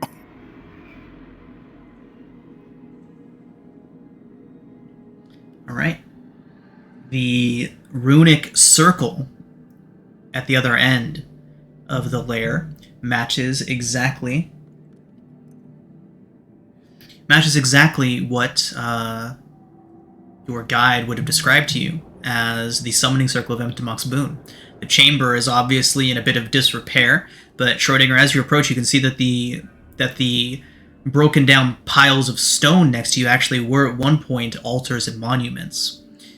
Statues of various deep gnomes that have been destroyed through the presence of these basilisks and just time.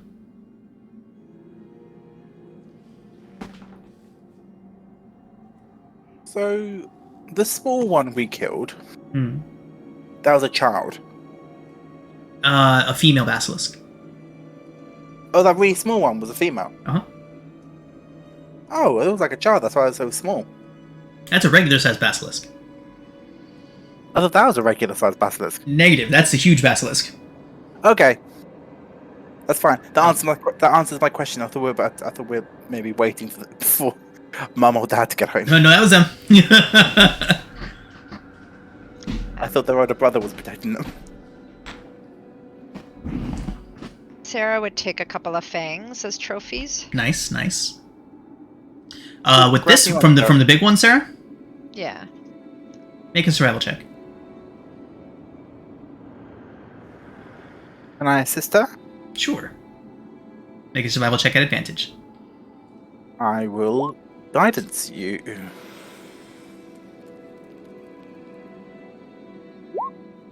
13. Sarah, you recover the tooth and need to make a con save. Good job. I'm still Right, at this point, Sarah's just like covered in the goop. Yeah. Unfazed. Do we want the eyes off this one? They're glowing. I think Schrodinger's right. They're all milky. It couldn't. The other one, it kept Probably whatever just- power it had, kept trying to petrify us. This one couldn't do that. Can anyone give me a boost? I want to go up here. I don't mean this in the wrong way, but I don't think I'm strong enough. Your arm is very heavy. Is it climbable? I'll try. With help, you can get up there without a check. My God. Is there anything interesting up here? There are piles of stone that, upon closer inspection, appear to be various cave-dwelling creatures, petrified and then eaten.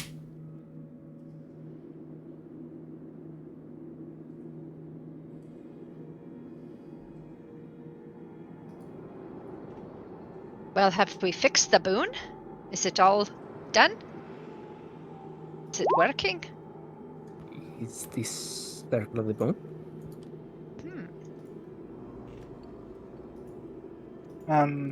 If the boon is divine in nature, I could see if there's anything I could do.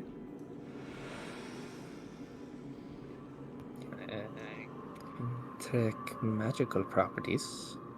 See if there's anything more magical about it. We could work together, cover all our bases. Yeah, I can cover Arcana. I'll cover religion. Make a religion check at disadvantage first, Uranus, Oh. because this is magic that you are unfamiliar with. It is obviously a divine magic of some kind, but as you are not a follower of Galadrin Smoothhands, it is unknown to you. It's heresy. I know all religion. Ooh. A 12. 12. Its workings are a mystery to you. Uranus, could you do me a favor and maybe I can go off your lead? Give some guidance to me. You don't think that'll offend your god? Oh, nothing. Take could aid from another god? possibly. No, nothing could possibly offend my god. It's so weird. You worship this god, but you can't do this.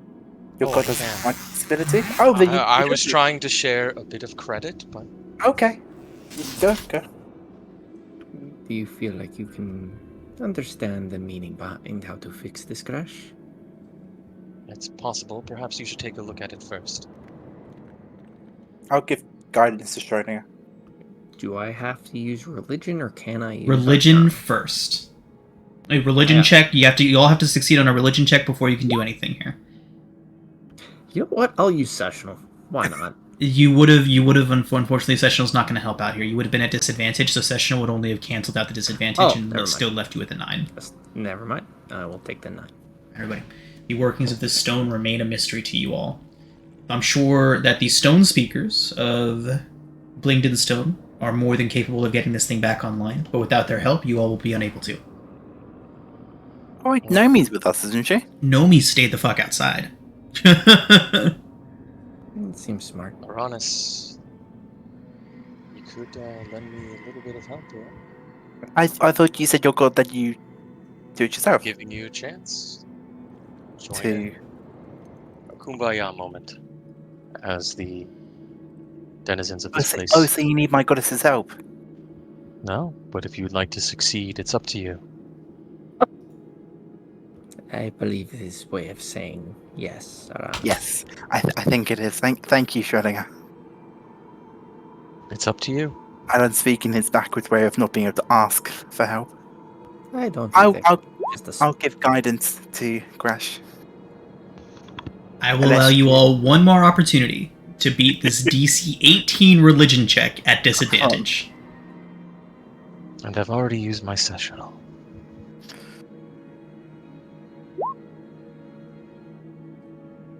Nope.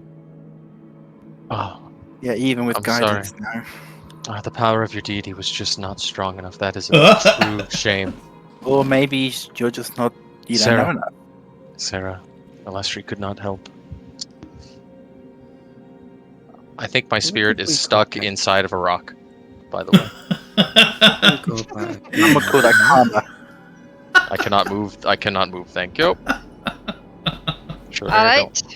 I think we're done here. Archibald just like trying to climb over a rock and can't get through it. You just got Why not stuck. Go back and get to know Hey, me maybe- and ask if she can take a look at it. No, she's just so far away. Someone whistle. She's right I want to outside. hear it. She's not that far. No, me. So, as you all exit, making your way out of this cavern, following your trail closely back to where you left Nomi, you do find her at the entrance. She approaches a few moments after you exit, hiding somewhere else, and she informs you all that it would take 6 of the Rockseers, of the speakers, to activate that. She says it's impressive that you all tried, but even if you had been successful, it would have been incredibly difficult to get the magics of the circle to work without an entire group of stone speakers to help you.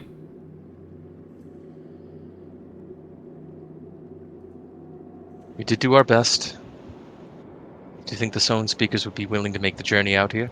She says absolutely. Now that the basilisks are dealt with, she will head back to Blingdenstone immediately, inform them, and they'll have a group of priests out here by the end of the day to begin summoning elementals for the battle. It's wonderful.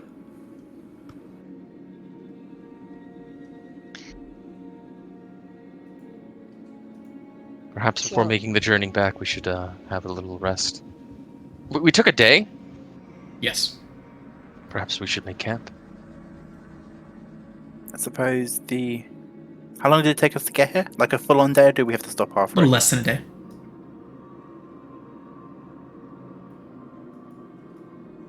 Seraph, do you know if these basilisks taste any good? Says he wouldn't know. Never eaten one before.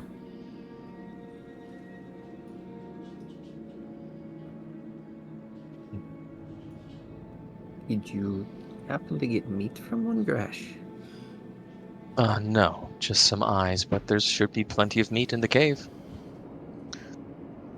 Given Well- how all of the stuff covering Sarah, I don't think it's very wise to be able to harvest meat from something like that.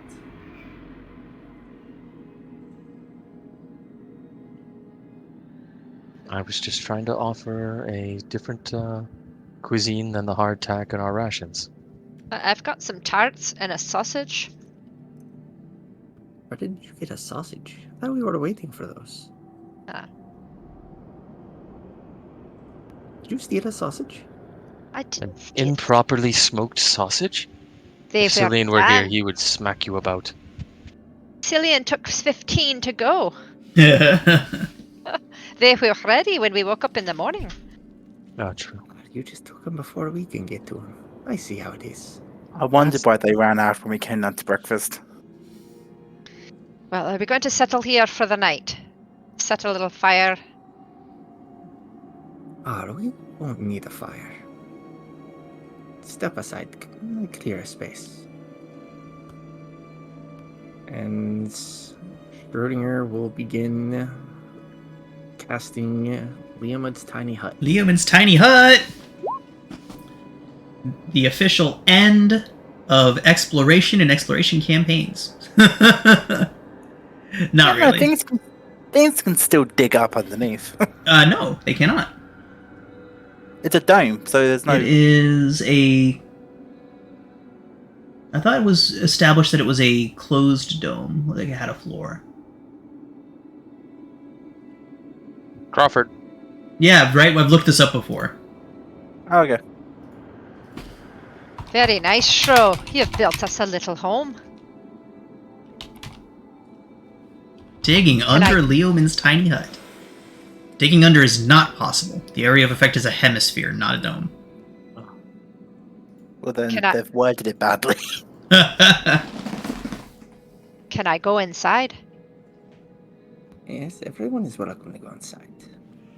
I am drawing on the blank of what I wanted this to look like, but it's basically just up emerges from the ground like in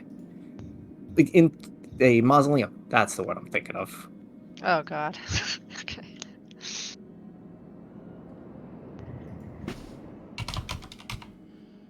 Well, it's almost like home. It's home to me. Thank you, Schrodinger.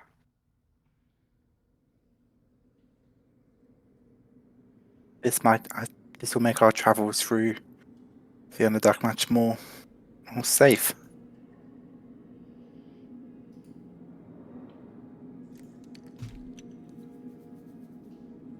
Sarah will hand out the rest of her 2-day-old butter tarts and divide the last couple of remaining sausages.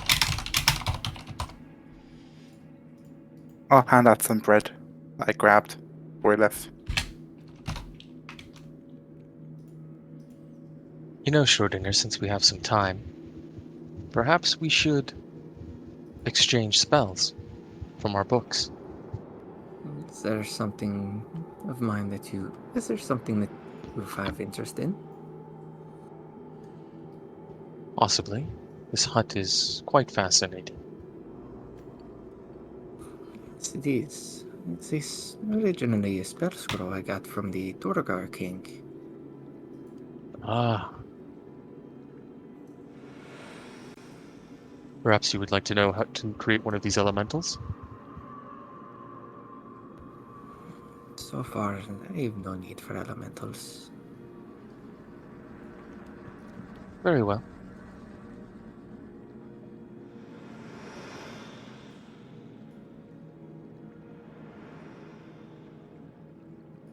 You are welcome to copy down the spell from my book if you like. No. When we have a bit more time. Agreed.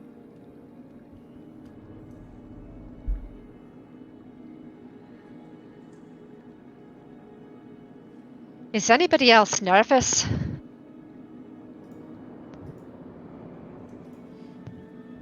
In general or something specific? Oh, you know, about the big battle we're about to go into. Oh, that. Who's to say it's going to be a big battle? True. I suppose we could all be killed instantly. Well, Blinking Stone was able to defend against an onslaught of drow. Surely the users will not. Until They got lost more that battle. They lost the battle. Yes, but they barely lost the Blingden battle. Stone They was did not- brought no. to its knees. They fled. Where's it gonna There was be? drow in the streets. We passed their statues. Yes, but they That's- put up one heck of a fight. That's the yeah. Have you been in? time- Have you been in a big battle, Thresh? No, but I've read many battles. Ah, so you've read about battles. Yes. Can't be too much different. Well, if Yes, you'd been bit in a more. battle, you would feel a tiny bit nervous. More physical exertion required in a physical battle than just reading about it. Have you been in a battle, Aranis? Yes, Name 3. I've been in 3. So you're nervous then? There's the one with the basilisk is one. Yes. I've been in many battles then. Good point, Schrodinger. If we, Besides, this time there will be allies helping. We'll hopefully have help from the Myconits. Oh, that's right. We've got to go speak to them on behalf of the gnomes. we can See if stop back the- on the way back. Yeah, that's a good idea. Do you think they're going to really be that much of a help? I think It so. beats having no help. Any help they can provide might tip the balance. Especially if they're able to break down the compositions of slime. That could be very useful. In the cleanup, perhaps? Sarah likes to eat. What? Yes, Sarah could just eat the slimes. She likes Oh. to eat. She does have a I- stomach of iron. Iron chewer, right? That's right, but I like sweets and pastries and fresh meat. I don't eat slime. I think of it like what you call jam or jelly. Yes, it's like a culmination of all the things you like, mashed up into one gelatinous cube. And there's sometimes meat. We saw bones floating inside of our ooze friend.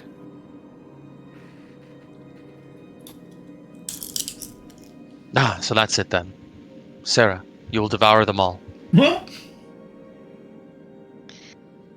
I wish Cillian were here. He understands my point of view. Yes, but his stomach isn't as And hefty as yours. I mean, durable. we understand your point of view, Sarah. It makes sense to be nervous. Good. I'm glad I'm not the only one. We can only control what's in our ability to control. How ready we can be. And how we feel about it. It's very true. They say, you know, a little bit of nervousness sharpens up the senses. It's not always a bad thing. True. I suppose we'll just have to have faith that we'll make it through this.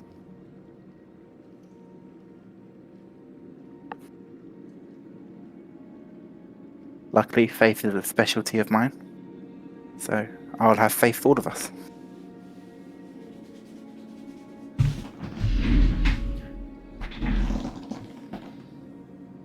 You all can go ahead and take your long rest. Goodbye, Archibald. You have served us well.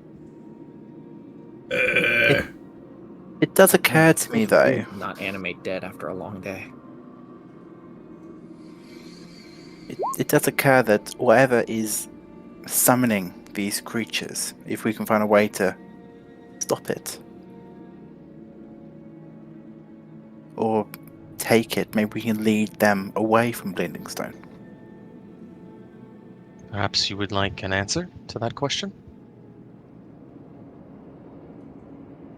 Do you have an answer? I might be able to find one.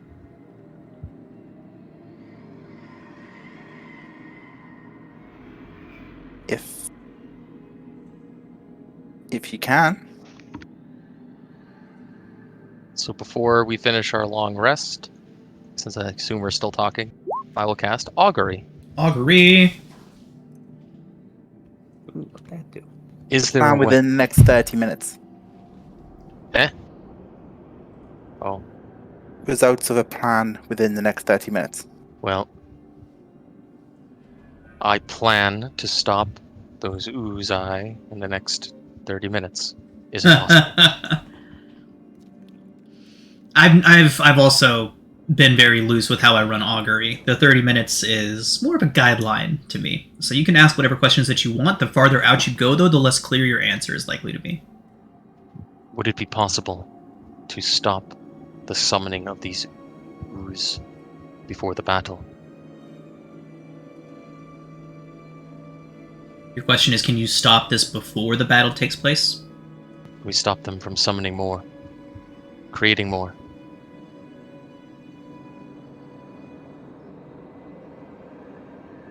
I would say that would give you a result of woe. And there you have it, Uranus. Clear as day. Oh, woe is not good. Does woe ever mean good? Where you're from? Well, maybe. No, I recognize this spell. I know what woe means in this context. So we're going to have to face this challenge head on. Now, it might be wise to give us all a bit of aid, so we don't kersplat straight away. Hey, does anybody have that ability? I thought I always gave you aid when any of you needed it. No, the actual spell, the Help heal your incantation. wounds. The incantation. I suppose I could, but I can only bolster so many people. Who would you suggest I bolster?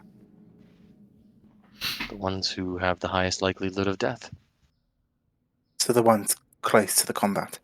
That would be me. That Butter tart spilling out of her mouth. that That makes would be sense, me. Sarah. You did. You fought that basilisk one-on-one. Essentially. It was practically in its mouth, as you say. Mm. Not sure if that was brave or foolish, but I'll take brave if you write can- tales about me. It can be both. Don't limit yourself. Some say bravery and stupidity walk hand in hand. Is that what they do say? I've read that in a book once. Ah, the books, yes. Yes, the books. Well, I'm turning in for the night, and maybe we'll visit the Myconids in the morning, see if we can get some allies. Good night. Don't talk about me while I'm sleeping. She'll roll over and start snoring. Oh darn! What are we going to talk about now?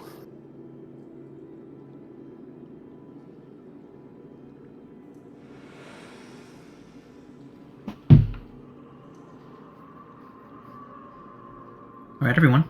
Thanks to the wonders of Leomin's tiny hut, your long rest does pass without incident. What? Nomi has departed soon after you all met with her to head back to Blingdenstone and begin working up and bringing back a group to summon the elementals from Entomoc's boon. What would you all like to do? It is now the next day. And I check on the eggs. Yes. They are eggs. Good. Good. Open your bag in a basilisk. Ah! I will. I have cast this spell before. Actually, wait. Let me just have to remove something. I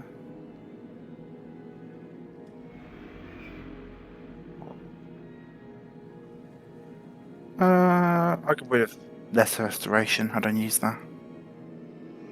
I'm gonna need it now, but I've cast it before.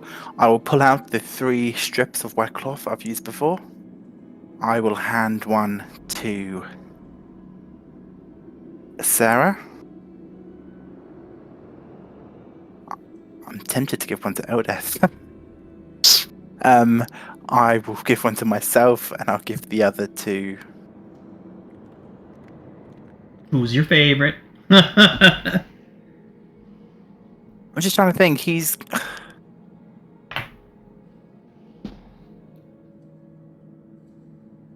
normally... I mean, Elder follows Sarah in the battle all the time.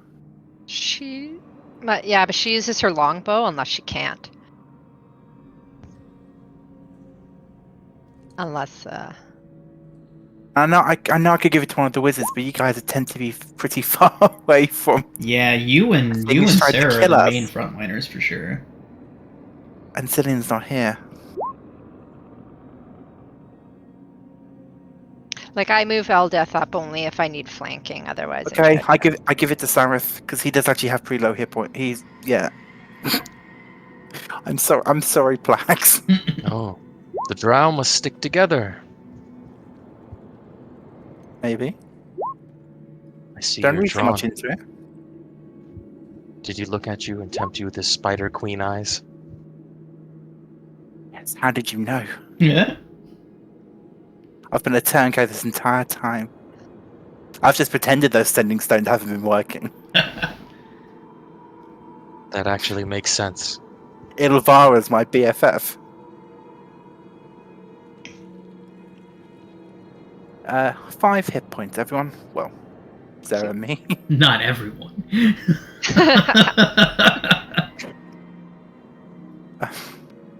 Do we remember where the Myconids are?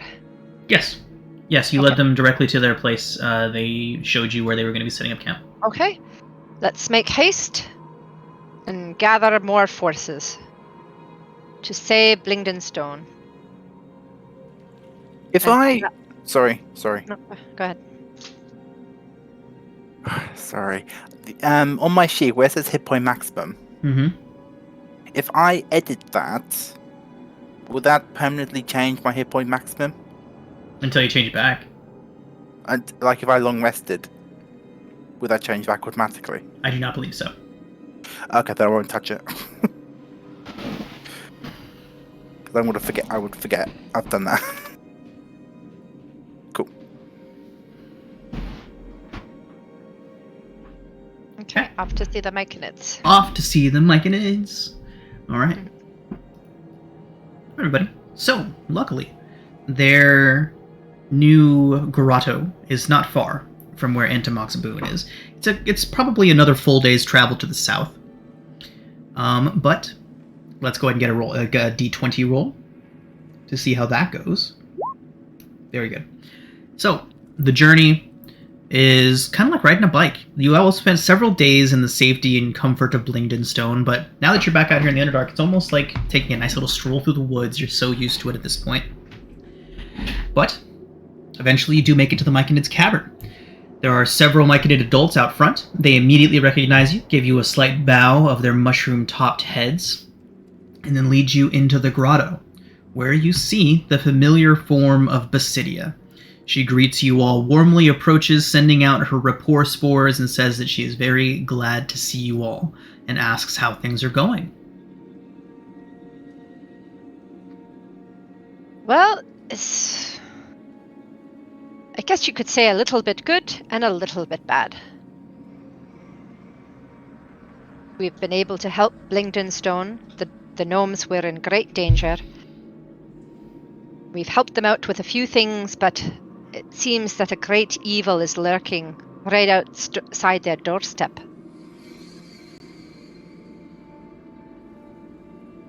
The slimes of the Underdark are gathering under someone named the Pudding King.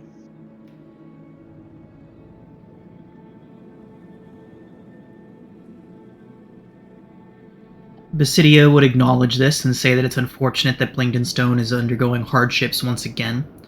And she would state that they're also having their own share of hardships here. They've located an excellent spot for spawning pools and growth chambers. However, there seems to be something that has claimed the area already.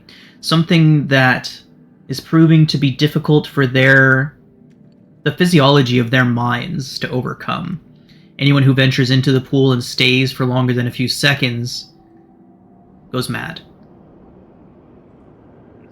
She says that they have had to destroy several of her people because when they came back, they lashed out violently against anyone who would try to help them, saying things that didn't make any sense to the Myconids, speaking of endless groves, essentially as if they had already created their perfect paradise of a home, but only they could see it. I mean, I can't speak for everyone, but I think we'd be happy to take a look at that issue for you, maybe. She says that she would be very grateful, and in return, she would be happy to help the people of Blingdenstone however her and her people can, as long as it doesn't involve them actively joining the battle. That's fair. Is this pool far from here? It is not. It is only a few hundred feet from this chamber. Oh, it's in the neighborhood. It is. It's going to be their spawning pools if they can ever figure out how to get it to be safe. I'll whip out my prayer book and start looking for prayers of cleansing. Must have something in here.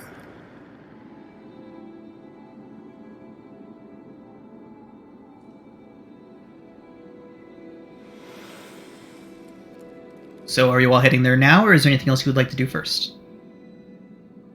Onward. Yes.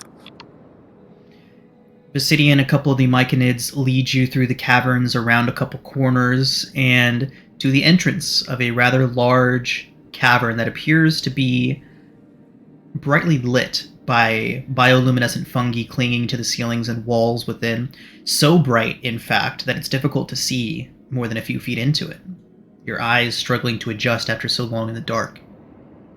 Basidia gestures and says, "No physical harm has come to any of our people that we've sent inside, save for what they've done to themselves. While I cannot say it is safe, I can say that it is unlikely that harm will befall you while you're inside, but still, be very careful. Whatever is in there is beyond understanding." Beyond understanding.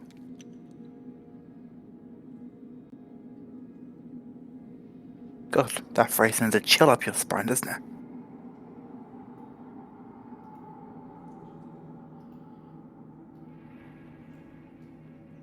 Can you sense anything, Sarah?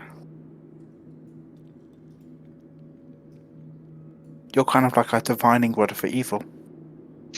Okay, hold on a second. And she'll... Let me hold your butter tarts. And she'll try to close her eyes and furrow her eyebrows and reach her little fingertips out. Use her divine sense on the pool, I guess. You sense no fiends or undead. Or celestials, for that matter. I thought it's more than that. No, I can't sense anything here. Could I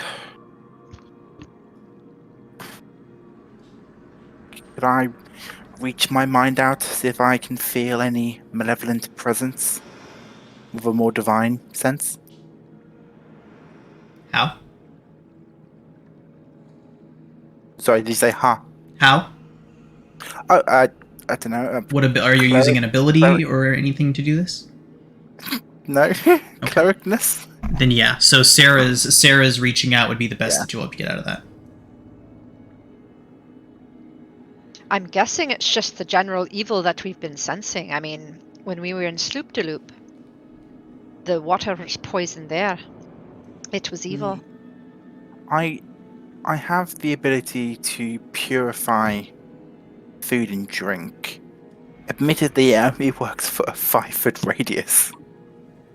How big's the pool? So it's a chamber in front of you all. There are pools within it, but the chamber itself is a good 100 feet from side to side. And it's when Have people you all enter. entered it yet? I was about to ask: is it when they describe the issues when people enter, or when they enter the waters? When they enter and spend more than a few minutes inside of the room itself.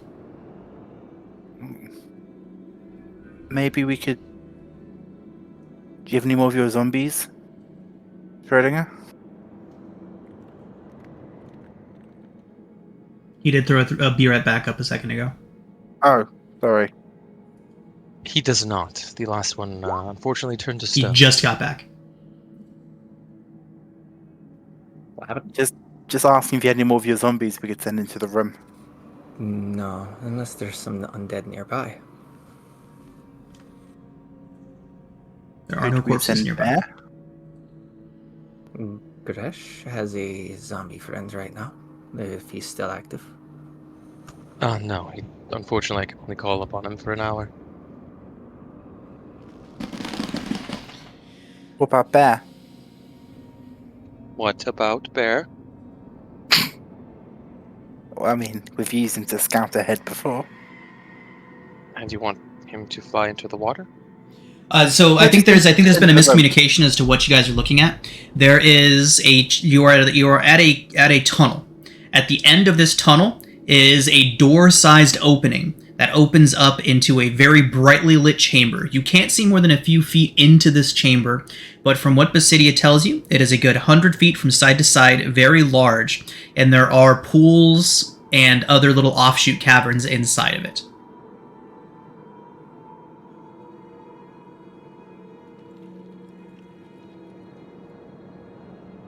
I think when you call it a pool, we were expecting some sort of like body of water.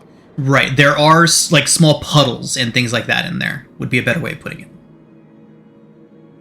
Spawning pools, like what you would find tadpoles and stuff in.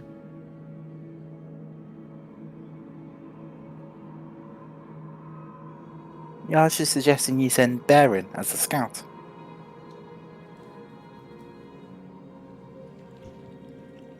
Alright, are you scared of going into the pool? They only mentioned things going wrong when they went in.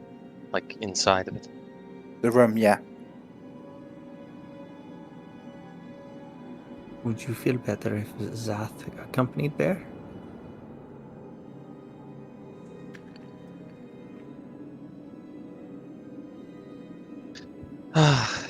No, Bear's fine.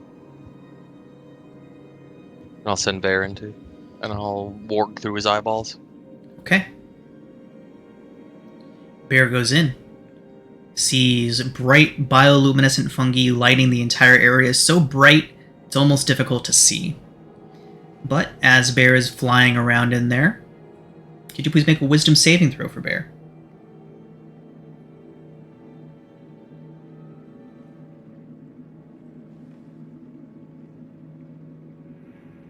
Okay. The light continues. You can see through Bear's eyes. Bear seems fixated on something that you cannot see. He kind of lands on a nearby rock outcropping, staring at it, and then takes off in the direction of a stone pillar. Lands on it and begins pecking at it, like he's trying to eat something on it. scratching at it with his claws.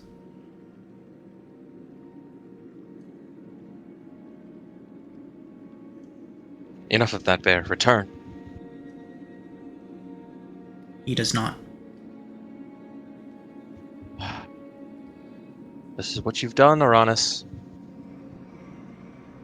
You know what I've done?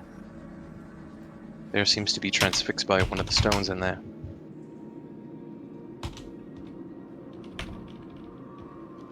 Maybe it's sight-based again? Maybe we could blindfold ourselves? I don't think we should go in. We need to resolve whatever this issue is if we want the Myconid support. And so they can, settle down here properly.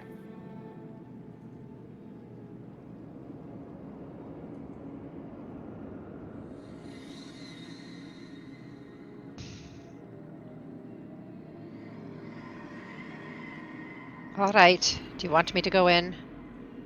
I don't need to go by yourself. If we're gonna go in, I'll go in with you.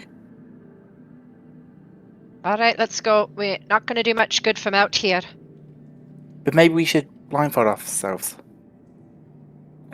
Gresh said the bear was transfixed by one of the stone statues.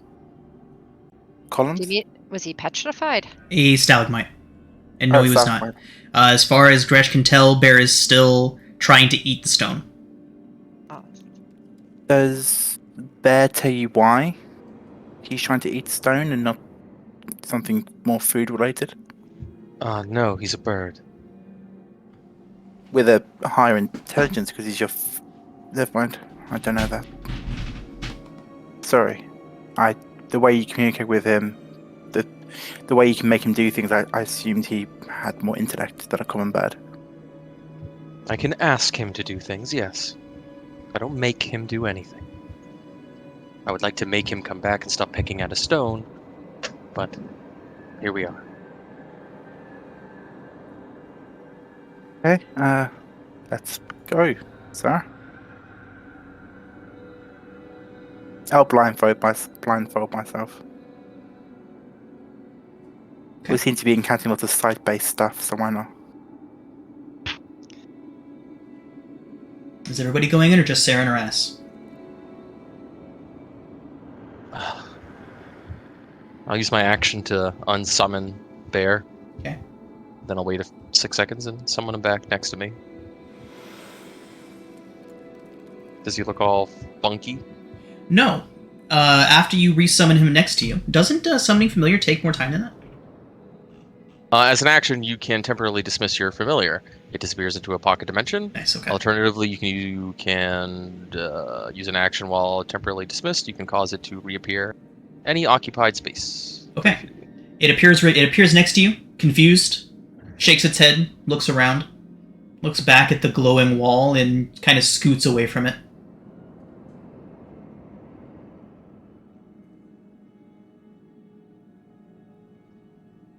Okay, here we go. Are you going to bless us before we go in? It only lasts... It's a useful spell, but it only lasts a minute. All right, here I go. I'll go with you. And I will... Okay, I won't blindfold myself. But can we do that thing again where if before I feel like something's going to happen, I can cast Bless?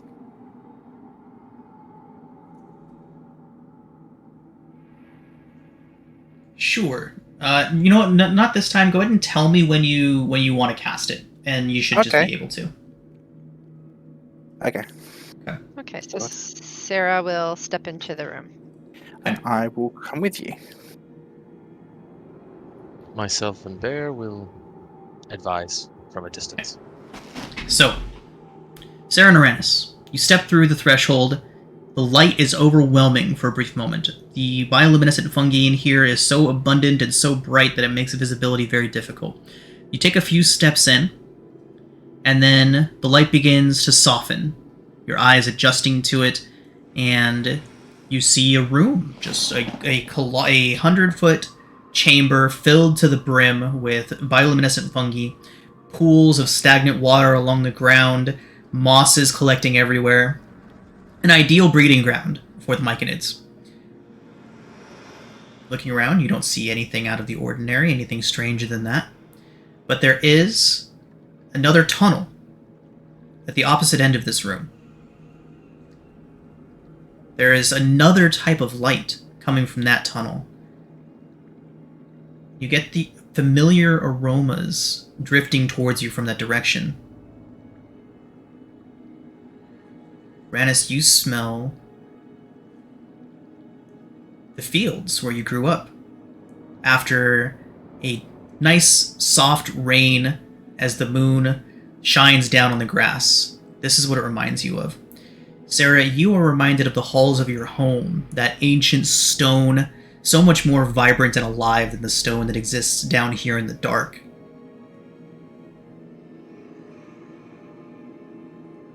I need both of you to make wisdom saving throws. Damn, I should have said bless. Okay, wisdom save. Oh, come on! Well done. +2, +2. Wait, +2. Yeah, but this is why I forgot to turn myself from normal back to advantage so I could see both. Can I roll again and see if I take sessional? Sure. I take sessional. +2, which is 18. Thank you, Sarah. Okay. You both begin to walk towards the opening. Oh, God. Your feet seem to be moving of their own accord, though in your mind this seems to be the best thing that you could possibly doing is walking towards this door. Both step through and see the surface. Sky as far as the eye can see, grass blowing in the wind, stars shining overhead. You can smell it, you can see it. The ground beneath your feet feels like soft grass. If you look behind you, you see just a little open cave mouth leading down into the darkness. How removed from logic are we at this point? You believe what you see to be true. But are we also cognizant enough to be confused by the fact that we know there's no entrance to the surface this close to where we were? I would say so.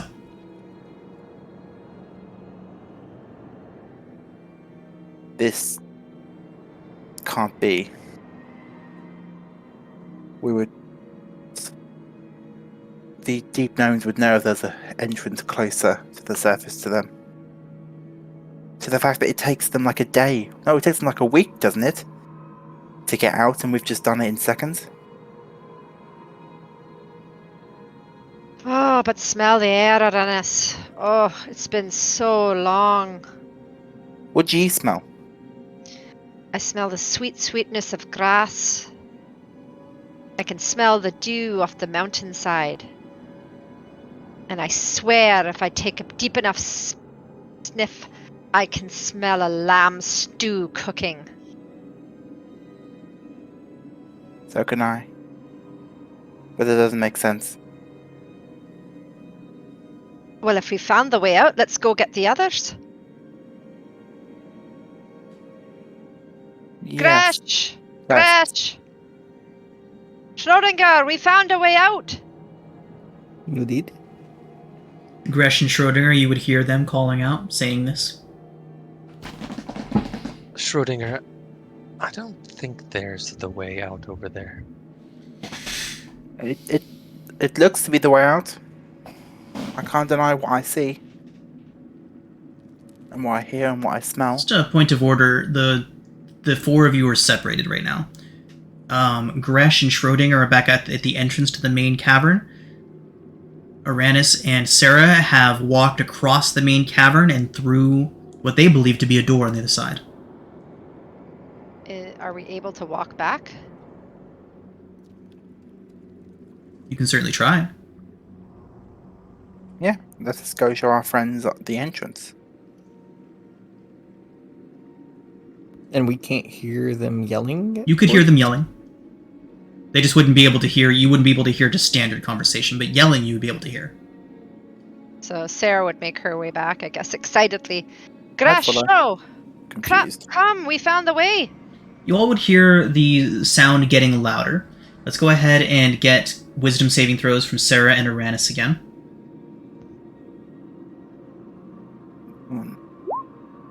Oh no! Oh no.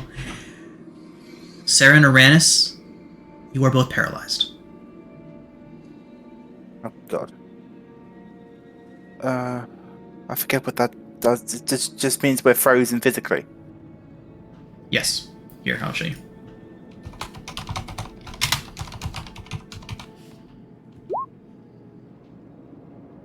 Oh, I got rid of freaking lesser restoration just so I could cast fucking aid.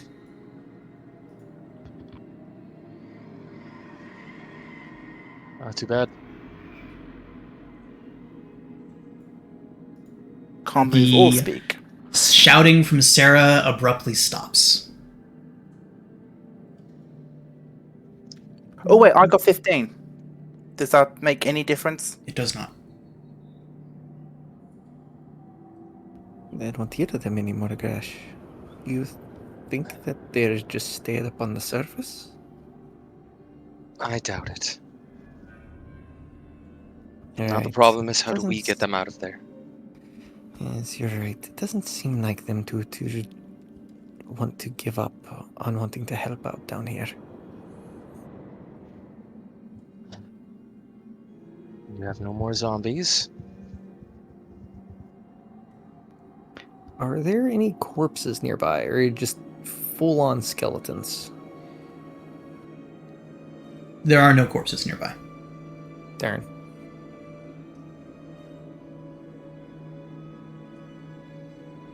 Have any plans? Um...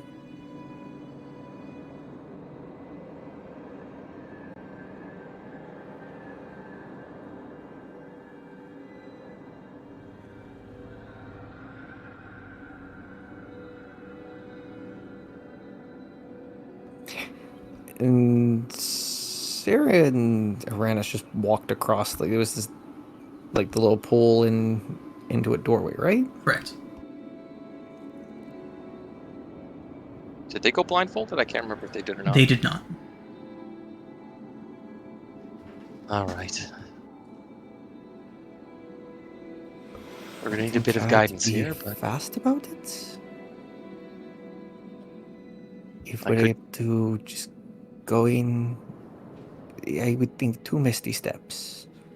One to go in, grab, look for Sarah and Gresh, and if need be, we can find a way out with one.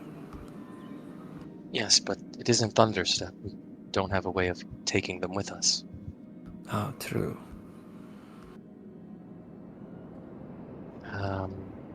I could summon Archibald to guide us. He might fall prey, but then we would know the blindfolds work at least. Yes. I can have Zath go across on the ceilings above.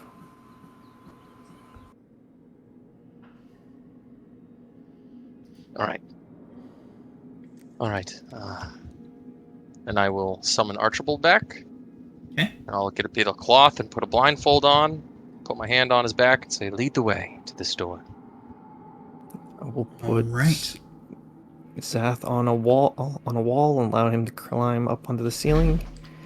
Blindfold myself with torn rag and follow Gresh. So, Hand on his shoulder. as you enter into the room, the first thing that you notice with the two of your high intellects is that with your blindfolds on, there is no afterglow. The extreme brightness of the room should shine at least partially through your blindfolds. It's as if you walked into a pitch black room with a blindfold on. There is no change in the lighting after you've blindfolded yourself. You walk in. You still feel the squishy moss under your feet. You can still smell what smells like stagnant water in a room filled with mushrooms. Everything feels and smells and sounds exactly like it should, but the light isn't there. Make wisdom saves for your familiars.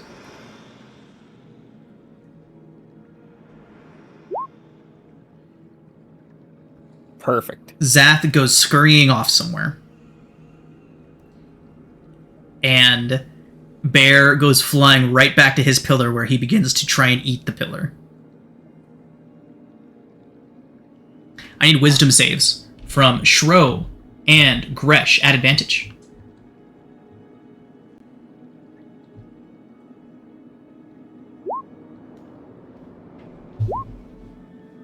Schrodinger. You begin to hear something that you did not hear before. The sounds of the dripping water and all of these strange things begin to fade away, and you hear a low, deep, resonating voice that begins to chant.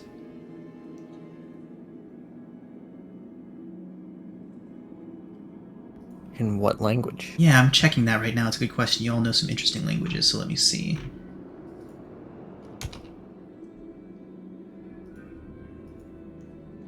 It is I know speaking languages. in deep speech. Yeah, I don't understand it. I do. You are in no position to understand it, Aranis. Oh, God. Sounds like a bunch of ooka chaka. Ooka chaka, ooka chaka. What do you do, Shro? The illusion is fading around you. You can't see. Well, walked in, my hand with a hand on Gresh's shoulder, keeping pace with them. Unaware that he has failed his wisdom save, I will let him know that I hear some chanting I do not understand. Gresh, you do not hear what Schrodinger has to say. Instead, you hear something very familiar to you. Sounds of home, someone calling out to you. Someone long that you haven't seen in a very long time. Perhaps a mentor, family member calling out. Seem to be down a cave, a cavern, at the other end of this this chamber. With your blindfold on, you still can't see any light, but you can smell everything, hear everything, as if this was a chamber filled with fungus, and you can hear someone calling to you from close by. What is that? I hear something too. How did they get down here? Are you able to understand the chanting? No, it's in a not language I chanting. don't understand. It is chanting. It's common but garbled. No, I understand common speech. This is not common. It's deeper than common. Gresh, your vision's being challenged. You can repeat your wisdom save at advantage. Perhaps if we find Aranis, he could understand these chants. There it is. Gresh. The illusion falls away. The sound immediately dies down. The person calling to you is gone. You immediately understand it to be false, and you hear a deep, tonal chanting in deep speech. Seems to be coming from nearby. Have we tripped over Aranis and Sarah's bodies yet? That's a good question. Roll a d20. We'll give you a 50-50 chance for your blind path to have led right into them. No, you have not. They must have been further in. Does Archibald get affected by any of this? He Archibald? flew back towards a pillar. No, Oh, yeah. Archibald's the skeleton. No, He's a skeleton. Skeleton's He's just doing skeleton things. What's his intelligence? Oh, a million. Eh, -3. yeah, no.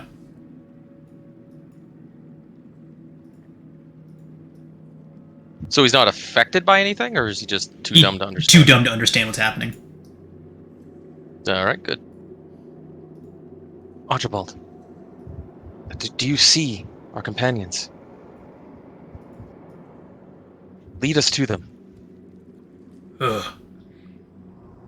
He guides you both, blindfolded, to a pair of people. As your hands probe, you believe them to be a dwarf and an elf. And there is some sort of tubular appendage of some kind attached to them at the base of their necks, leading up and away into the ceiling. It twitches when you touch it.